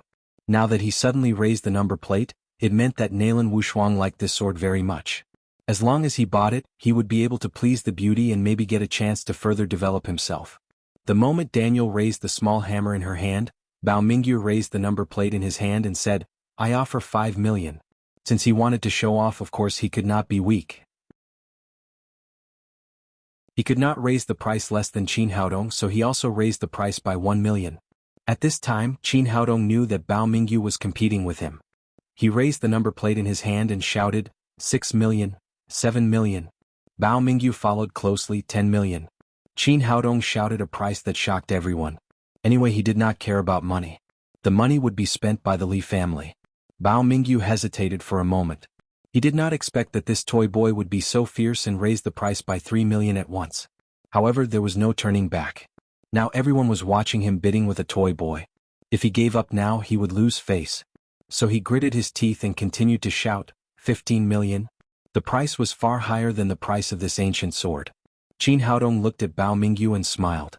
This guy was really arrogant. Since he was willing to show off, Qin Haodong would make him even more arrogant. He raised the number plate and shouted, 20 million. By now he had already given up on the idea of buying this ancient sword. No matter who it was, spending 20 million to buy such an ancient sword that only looked good would still be a joke to others if he took it out. Although he had already given up, he did not mind raising the price of the sword to help the venue earn more commission and help Sir Owen make more money. Well, this time, Bao Mingyu hesitated and did not directly raise the number plate in his hand to bid. He had thought it would only cost him 10 million yuan at most to get the ancient sword and scare Qin Haodong away. Now the price was far higher than he had expected. It was indeed a big price to spend more than 20 million yuan to show off. At this time, Daniel spoke on the stage. As a white glove and a gold auctioneer of the auction house, he certainly knew the psychology of all kinds of people. After several rounds of bidding, he had already seen through Bao Mingyu's mind. 20 million yuan. This handsome Mr. Qin actually bid 20 million yuan. As the saying goes, 1,000 taels of gold can buy a beauty's smile. I guess Mr. Qin wants to buy this sword as a gift for the beautiful lady next to him. I really admire Mr. Qin's generosity and generosity to women. Daniel's words were not directed at Bao Mingyu, but she was very skillful. It was obvious that she was praising Qin Haodong, but Bao Mingyu's heart was hurt. He suddenly raised the number plate in his hand and shouted, "I'll pay 30 million. Qin Haodong looked back at him playfully as if he was looking at an idiot. Then he put his number plate on the table. He had already seen that 30 million was this guy's bottom line. If he raised the price, he would be the biggest winner. Daniel smiled and said, "Mr. Bao, 30 million. Is there anyone else?" 30 million once, 30 million twice. After asking twice in a row, she knocked the hammer in her hand on the table in front of her. "Congratulations, Mr. Bao. This beautiful ancient sword is yours." Me? Although Bao Mingyu had won the bid, he didn't look happy at all. 30 million yuan was enough for him to invest in a small movie. It was too much for him to spend so much money just to show off. He had just shouted it out on impulse. Now that he had calmed down, his heart was bleeding. But he had already spent the money, so he could not say anything. He turned his head and looked at Nalan Wushuang. He had spent so much money, so the beauty should be impressed by him. However, Nalan Wushuang was not even interested in looking back at him. She was still looking at Qin Haodong with affection. Although she did not get the butterfly sword, she did not look dissatisfied at all. *CK. He cursed fiercely in his heart, feeling extremely aggrieved. No matter how depressed he was, the auction went on. On the stage, Daniel began to introduce the next item. Ladies and gentlemen, the next item is the highlight of today's auction. I believe many people are here for it. It is not an exaggeration to say that it is a national treasure of our country. Maybe some of you have already guessed that it is a precious cultural relic of our country, the snake head of the 12 zodiac animals. After Daniel's tempting words, there was a commotion under the stage. Indeed, many people came to the auction for the bronze head of the 12 zodiac animals. Chapter 6:22. Daniel said, I don't think I need to tell you more about the bronze head. This is a treasure from the old summer palace of Wuxia. Wuxia was weak back then, so the national treasure was lost. Today Wuxia is strong and rich people are gathering. If anyone here is willing and has the ability, I sincerely hope that someone can bring this snake head back to Wuxia. Although I'm not from Wuxia, I know that this is a treasure that belongs to Wuxia. This woman was indeed a talent. She knew what to say to mobilize everyone's enthusiasm to the greatest extent. After she finished speaking, many rich Chinese businessmen present were ready to take action. Obviously they all wanted to buy the snake head and send it back to Wuxia. Seeing that everyone was excited, Daniel said directly, let's start the auction of the snake head. This is the most valuable treasure in our auction today. The starting price is 5 million yuan and the price will increase by 1 million yuan each time. Friends who are interested can start now. Normally, the price of the snake head would definitely be much higher than 5 million yuan, but the starting price of the auction items was lower than the value of the item. The price would only rise after the starting price. Some people had even predicted that the snake head would be sold for at least 30 million yuan this time, or even more than 50 million yuan. As soon as Daniel's voice fell, someone shouted, I'll pay 5 million yuan. The first person to make a bid was Yi Qinzi, who was sitting in the front row. He had not made a bid yet and it was obvious that he was waiting for the snake head. To everyone's surprise, after the auction, Yi Qinzi stood up from his seat, turned around and said to everyone behind him, Everyone, this snake head is something that my master likes. The old man looked very arrogant. After saying that, he did not even look at the crowd and sat back directly. Obviously, he was very sure that no one in Hong Kong dared to compete with Mei Zhanlong. All the people present were speechless. Many people who had been waiting to bid were dumbfounded. Some people had even raised their number plates halfway, but after hearing Yi Qinzi's words they all stopped. In Hong Kong, no one dared to offend Mei Zhanlong and his disciple. Once they offended the most powerful man in Hong Kong, they would not be able to live in peace in the future as long as they left a talisman in their house. Losing all their money would be a light punishment and their family might even be ruined. Qin Haodong's eyes widened abruptly. What was the difference between using power to frighten others and to bidding and robbing things? Generally speaking, this kind of behavior was absolutely prohibited in the auction venue. If someone else did this, they would probably be beaten up by the auction organizers immediately. But it was Yi Qinzi who spoke today and he had just said that this was what Mei Zhanlong wanted. Whether it was the Li family who was in charge of the auction or Sir Owen who took out the auction item, no one wanted to offend Master Mei Zhanlong for such an item. Daniel did not speak, nor did Tianyi. Even the representative sent by Sir Owen did not speak. Yi Qinzi sneered complacently. The result was within his expectation. No one dared to compete with them for what they wanted. The others also thought so. Without Yi Qinzi's participation, the snakehead would definitely be sold at a sky-high price. But now it was different. No one dared to offend Yi Qinzi for this snakehead. Even Mei Zhanlong, who was behind him. Daniel secretly shook her head. As the auctioneer, of course, she didn't want to see this result. The higher the price, the more commission she would get. If it was sold at a low price, she wouldn't get a single cent of commission. But she also knew the person in front of her. Even these rich people were afraid of him. As an auctioneer, she definitely could not afford to offend him. Seeing that there was no sound around, she picked up the auction hammer in her hand and shouted, "This snakehead has been chosen by Master Yi Qinzi. Is there anyone else who wants to bid? If not, 5 million once, 5 million twice." Just when she raised the auction hammer in her hand and was about to make the final decision, she suddenly heard someone shouting, "I bid 6 million." Daniel was startled. Her right hand trembled and she almost knocked the hammer on the table. She quickly put away the hammer and looked in the direction of the voice. Not only her, but all the people present also looked at the person who made the bid. A number plate was raised high in the front row. It was the young man who had just bid with Bao Mingyu for the butterfly sword. Seeing that Daniel was stunned and did not respond, Qin Haodong smiled at her and said again, "Beautiful Miss Daniel, I bid 6 million. Ah. Daniel came to her senses and looked at Qin Haodong with a flash of worry in her eyes. She quickly said professionally, "Mr. Qin bid 6 million yuan. Is there anyone else who wants to bid?" She also knew what this bid represented, so she did not make too much exaggeration. No one could predict what Ichinzi would do next. Now everyone's eyes were focused on Ichinzi, because Qin Haodong's bid was not only a matter of money, but also a direct challenge to Ichinzi's authority and the authority of Mei Zhanlong, the #1 practitioner in Hong Kong. Who the hell is this guy?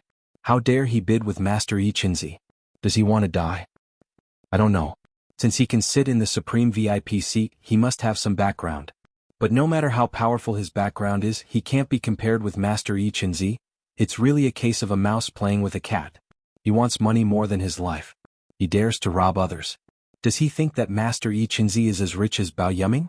He's doomed. I guess he doesn't know who Master Ichinzi is. If he knew, he would not dare to compete with Bao Yuming. Even so, he is doomed. The people present were all talking about it. Everyone looked at him with pity, excitement, and gloating eyes.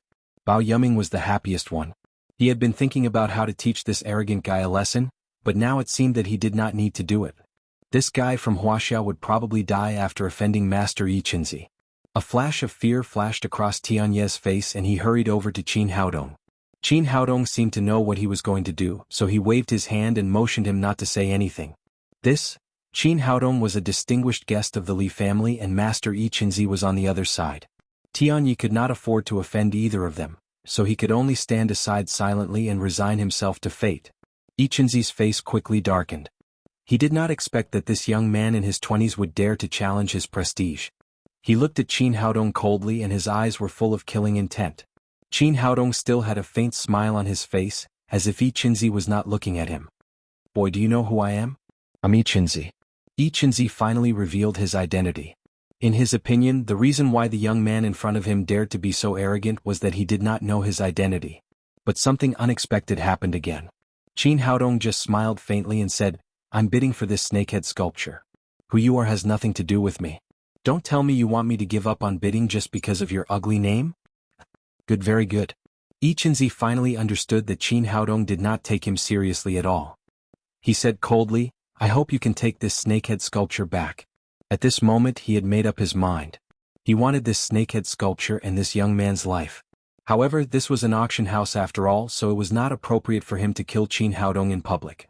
He had to wait until the auction was over. Qin Haodong smiled and did not take Ichinzi's threat seriously at all. He turned his head and said to the stage, Miss Daniel, shall we continue the auction? Daniel came to her senses and continued, Mr. Qin has already bid 6 million yuan. Is there anyone else who wants to bid? If not, 6 million once, 6 million twice.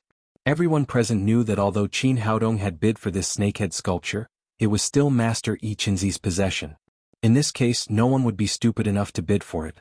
Although the snakehead sculpture was precious, it was not as valuable as one's life. In this case, Daniel called out several times but no one raised their bid. Finally, she put down the hammer and the snakehead sculpture was sold to Qin Haodong at the price of 6 million yuan. Qin Haodong was quite surprised by this result. He did not expect that this old man would stand up and rob it, but in the end he got the bargain. He had just used his mobile phone to check the auction of the animal heads. Recently, a head sculpture was sold for more than 20 million yuan, but that was almost 10 years ago. In recent years, the price of antiques in Wuxia had been soaring, not to mention a national treasure like the bronze head sculpture of the 12 zodiac animals. It wouldn't be surprising if it could be sold for 60 million yuan, let alone 6 million yuan. However, because of Ichinzi's interference, he bought such a valuable thing at such a low price. It was a pleasant surprise. The auction continued. When the last item was brought to the stage, everyone was surprised. It turned out to be a monk's staff. This staff was about 1.5 meters high and the metal color was very dark. It was hard to tell what material it was made of. There were 12 strings of gold rings hanging on its head. When it moved, it made a pleasant sound as if it could shake people's souls. After seeing this staff, Qin Haodong almost jumped up from his seat. The Buddha Chi on this staff was so strong that it had reached the level of a divine weapon.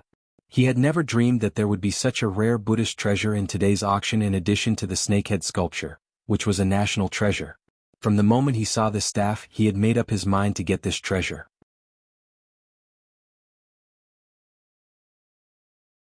Chapter 623. Daniel held the Buddhist staff in his hand, and as he shook it, the 12 golden rings produced a pleasant sound. My friends, I don't need to tell you that this is a Buddhist staff. It has a long history and was obtained by Sir Owen by chance. If any of you is destined to be a Buddhist monk, you can take it back with you. It will definitely bless your family and make your career prosperous. She said a lot, but if you looked closely, you would find nothing substantial. It was not that she didn't want to say it, but she really didn't know the origin of the staff.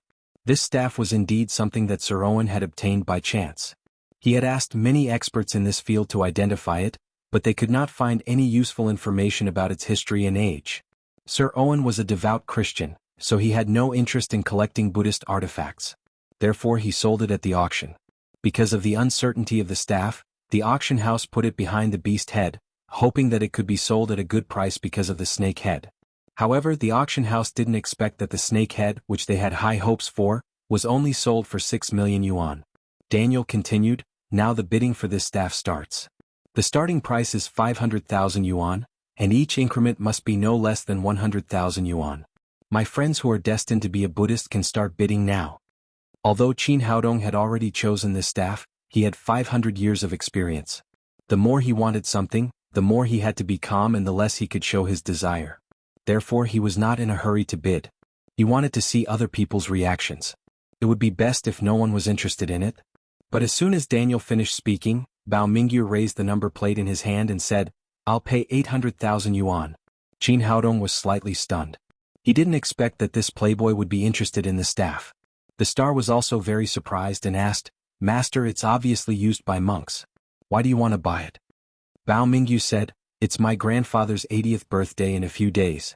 He believes in Buddhism all his life, and his favorite things are Buddhist objects. I think this is a good thing. It's the best gift for him. Qin Haodong heard his words clearly. No matter what the other party's purpose was, he had to get his hands on this Buddhist staff. Except for the two of them, no one else had any interest in the staff. The people who came to the auction were experts in antiques. Naturally, they could see that the staff had no age or history, so there was not much room for it to rise in value. Therefore, after the auction started, only a few people made a few bids, and then they all backed out. The market gradually quieted down. Daniel said, Mr. Bao has offered 2 million yuan. Is there anyone else interested? You only have one chance. There won't be another if you miss it. Qin Haodong saw that it was almost time. He raised the number plate in his hand and shouted, I'll pay 5 million. After Bao Mingyu made his offer, there was an uproar in the hall. In everyone's eyes, Bao Mingyu had raised the price by 3 million yuan for an unknown object. Many people shook their heads. This young man had offended Yi Qinzi and no one knew whether he would survive. Now he was here to argue with Bao Mingyu. They really didn't know what he was thinking. Bao Mingyu was no exception. In his opinion, there was no need for Qin Haodong to buy this Buddhist staff at all. The reason why Qin Haodong raised the price was to humiliate him. He was furious. He had already lost once. If he were to lose again, he would be too ashamed to stay in this industry. I'll pay 10 million. Bao Mingyu raised the price by 5 million at once. But Qin Haodong didn't care about that at all. He was determined to get this Buddhist staff, so he shouted, 20 million. Daniel's lips curled into a smile. She was a little disappointed by the snake head just now, but it was just like the old saying in Wuxia, what you lose on the swings you gain on the mulberry. She never thought that this Buddhist staff would be sold for such a high price. Although Qin Haodong raised the price by 10 million, Bao Mingyu didn't flinch. He shouted, 30 million, 40 million. Bao Mingyu gritted his teeth and said, 50 million. This price was already very high for him. If it wasn't a gift for his grandpa, he wouldn't be able to explain it to his family. Qin Haodong looked at him with a smile and said lightly, 80 million. His voice was not loud, but it shocked the whole auction house. He raised the price by 30 million at once. Who on earth was this prodigal son who spent so much money on a monk's crutch? Did his family's money come from nowhere? Bao Mingyu was ashamed and angry. If he continued to raise the price, it would be almost 100 million yuan. Even if he could afford it, he didn't dare to raise the price easily. Who knew if Qin Haodong was trying to cheat him again? Now he was in a dilemma. If he gave up now, he would be disgraced. If he continued to raise the price, he really couldn't afford it. Feeling the sarcasm in the eyes of the people around him, his face became redder and redder. He was extremely embarrassed and he held the number plate tightly with his right hand. There were several times when he had the urge to jump up and down, but he was suppressed by reason. Suddenly, he thought of something and shouted to Daniel on the stage, Auctioneer, I want to verify the price. I think this guy has no money at all. He's just raising the price. Qin Haodong didn't even have an invitation to the auction house before. It was already good enough for such a person to spend 6 million to buy the snakehead sculpture. How could he have enough money to compete with him, let alone take out 80 million yuan at once? According to the rules of the auction house, he could ask to verify Qin Haodong's assets. As long as Qin Haodong had no money, not only would he win, but Qin Haodong would also be disgraced. The more Bao Mingyu thought about it, the more proud he was. He felt that he was really smart. At this time, Tianyi walked to him and said, "Mr. Bao, Mr. Qin's assets don't need to be verified." Bao Mingyu was immediately angry and shouted, "Why? According to the rules of your auction house, you can verify Qin Haodong's assets." In his opinion, Qin Haodong was in cahoots with Tianyi. He must have sneaked into the auction house through Tianyi's connections. Tianyi said, "There are indeed relevant rules in the auction house, but Mr. Qin is a distinguished guest of our Li family. The money he needs to participate in the auction will be borne by us, and there is no upper limit." After Tianyi's words, the whole auction house was in an uproar. What did it mean that there was no upper limit for capital consumption? Didn't it mean that he could buy whatever he wanted and the Li family would pay for it? No one had expected that this young man would be treated so well. Who was he? How could he be valued by the Li family? Who the hell is this Qin brat? He has no upper limit for capital consumption. Isn't it amazing? I guess he must be the illegitimate son of a big shot in Wuxia. Otherwise, the Li family would never try to please him. Oh my God, he is so powerful. I want to marry him. I want to have children with him. Some people sneered at him. No matter how rich he was, what could he do? If he offended Master Yi Qinzi, he would definitely lose his life. Bao Mingyu was already dumbfounded at this time. Qin Haodong had unlimited capital consumption in the auction house, but he was still fighting with Qin Haodong and trying to trample on Qin Haodong with money. Now he felt more and more like an idiot. It was like playing a game. Qin Haodong had unlimited firepower in life, but Bao Mingyu insisted on fighting with him. How could he win? After explaining the situation, Tianyi left and Daniel said on the stage, "Mr. Qin bids 80 million yuan. Is there anyone else who wants to make a bid?" The auction house was silent and no one made a sound. No one would compete with Qin Haodong for an auction item if they had too much money to spend. Besides, they didn't know what the item was used for. After calling several times, no one responded. Daniel knocked the auction hammer in his hand and the monk's staff was now Qin Haodong's. She was very happy. No matter who paid for Qin Haodong's consumption, she would get a commission. 80 million yuan was already the largest sum of money they had made at the auction tonight, which was enough to make up for the loss of the snake head. The last item was sold and today's auction was completely over. The guests who participated in the auction began to leave the auction house. Ichenzi stood up, glanced at Qin Haodong with killing intent and then walked out. In his opinion, this young man was already a dead man, but it was not convenient for him to kill him in the auction house. Qin Haodong had already received the 2 collections. He was holding the box with the snake head in his hand and the monk's staff was in Nalan Wushuang's hands. He was now sure that this monk's staff was a divine weapon, but it looked a little strange in the hands of a beautiful woman like Nalan Wushuang. After the auction, he was not in a hurry to leave. He said to Tianyi, "Manager Tian, is it convenient for you? I have something to tell you." Tianyi sighed and said, "Mr. Qin, please come to my office and sit for a while." In his opinion, Qin Haodong must have asked him for help because of Yi Qinzi. Li Meiyu had told him that the young man in front of him was a super distinguished guest of the Li family and he must meet all his requirements. There was no other way but to send all the security forces of the auction house to protect Qin Haodong's safety. But there was little hope that they could stop Master Yi Qinzi. As a native of Hong Kong, Master Mei Zhanlong and Yi Qinzi were like immortals in their hearts. How could ordinary people compete with immortals? In his opinion, it was very unwise for Qin Haodong to offend Yi Qinzi for a snake head. Qin Haodong followed Tianyi to his office. After sitting down, he asked, "Manager Tian, do you know Sir Owen?" Chapter 624. Tianyi was slightly stunned. He had thought that Qin Haodong would ask him for help, but he didn't expect that Qin Haodong would ask him this question. Did this young man want Sir Owen to protect him? But he was afraid that Sir Owen wouldn't be able to help him if he offended Master Yi Qinzi. Besides, he only had business dealings with Sir Owen. There was no relationship at all and Sir Owen would not help him. However, since Qin Haodong asked him this question, he could only answer, "I've only met Sir Owen a few times, so I'm not familiar with him at all. Besides, Sir Owen doesn't care about a nobody like me." When Sir Owen held auctions here in the past, his butler, Mr. Fred, contacted me, so we're very familiar with each other and we're good friends. Qin Haodong said, "That's enough. I just want to know if Sir Owen has any bronze statues of the 12 zodiac animals. Do you have any news about them?" Looking at Qin Haodong's eager face, Tianyi was full of helplessness. It seemed that this young man didn't realize his situation yet. He had offended Yi Qinzi because of a snake head. What he should be thinking about now was how to resolve Master Yi Qinzi's anger. Why was he still thinking about the bronze statues of the 12 zodiac animals? He said, "Mr. Qin, please don't be angry with me. I think you should contact the chairman immediately. He has a good relationship with Master Jia, and Master Jia is Master Yi Qinzi's junior brother. If Master Jia is willing to mediate, you can give the snake head to Master Yi Qinzi. Then you can resolve the grudge today. Otherwise, the consequences will be very serious." Qin Haodong was stunned. He was eager to get another animal head, but he didn't expect that Tianyi would talk about this. How could he ask Master Jia to mediate the relationship between him and Yi Qinzi? If he wanted to find Master Jia now, he would have to go to hell. He said, "Manager Tian, I appreciate your kindness, but you don't have to worry about Yi Qinzi. I can handle it myself. Can you tell me whether Sir Owen has any more bronze statues of the 12 zodiac animals?" Seeing that Qin Haodong didn't listen to his advice, Tianyi could only sigh and said, "Fred was drunk when I was drinking with him once. He mentioned that Sir Owen had 2 bronze statues of the 12 zodiac animals.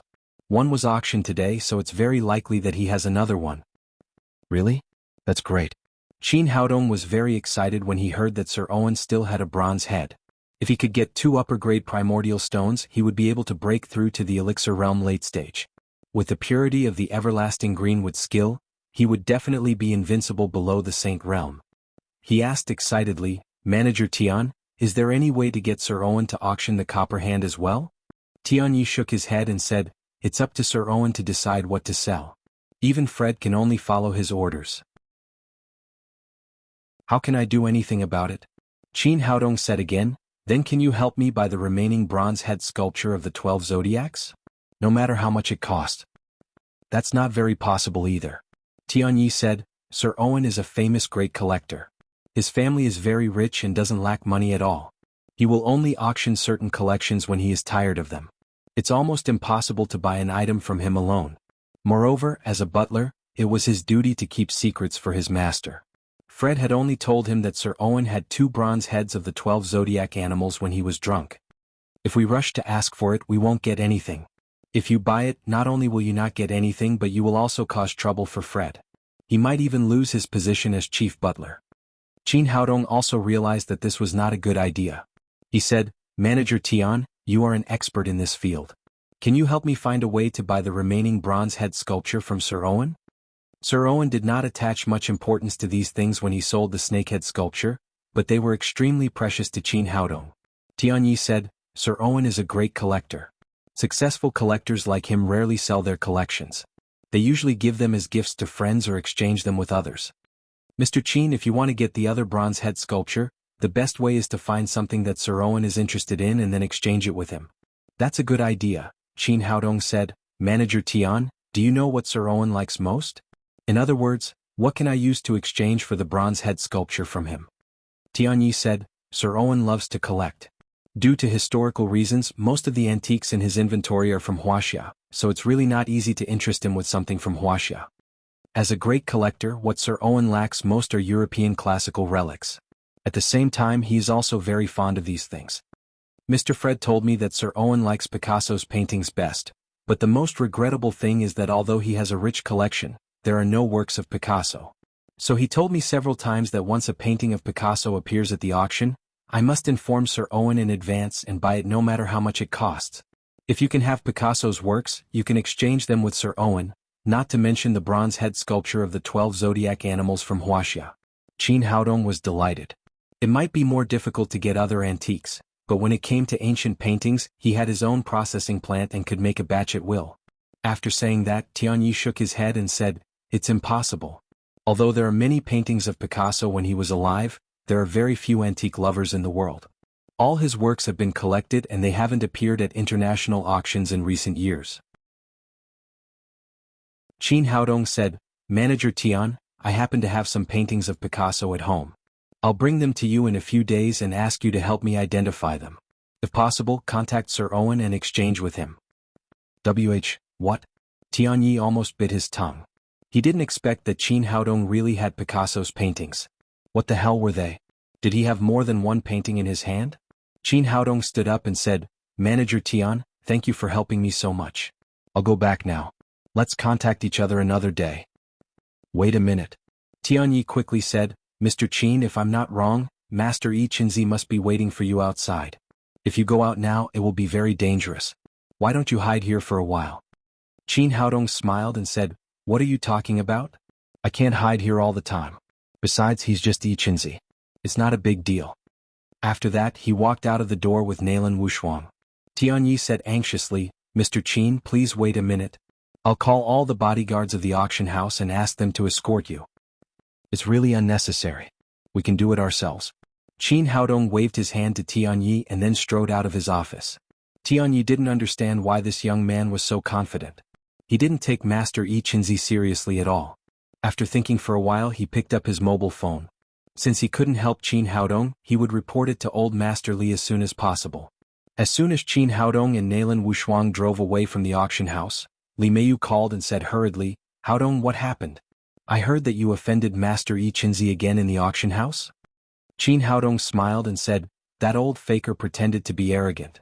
He insisted on buying the snakehead sculpture at the lowest price, so I took it. Li Meiyu said anxiously, Haodong, how can you still laugh? Yi Qinzi is much more powerful than Master Jia. He's Master Jia's senior brother.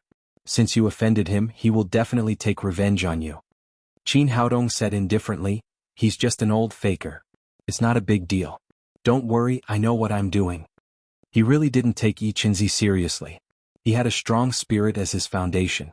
When it came to magic arts, few people could surpass him. Li Meiyu said, well, be careful. Now that Master Jia was dead, it would be good if Mei Zhanlong didn't vent his anger on the Li family. They really couldn't help him in this matter. After hanging up the phone, Qin Haodong didn't return to the Li family's villa. Instead, he drove directly out of the city and chose a very remote place to stop. Nalan Wushuang asked, what are you going to do? Qin Haodong said, since there's trouble, I'd better solve it as soon as possible. He still had a lot of things to do, such as improving his cultivation and getting the other bronze head from Sir Owen. It was better to solve trouble like Yi Qinzi as soon as possible.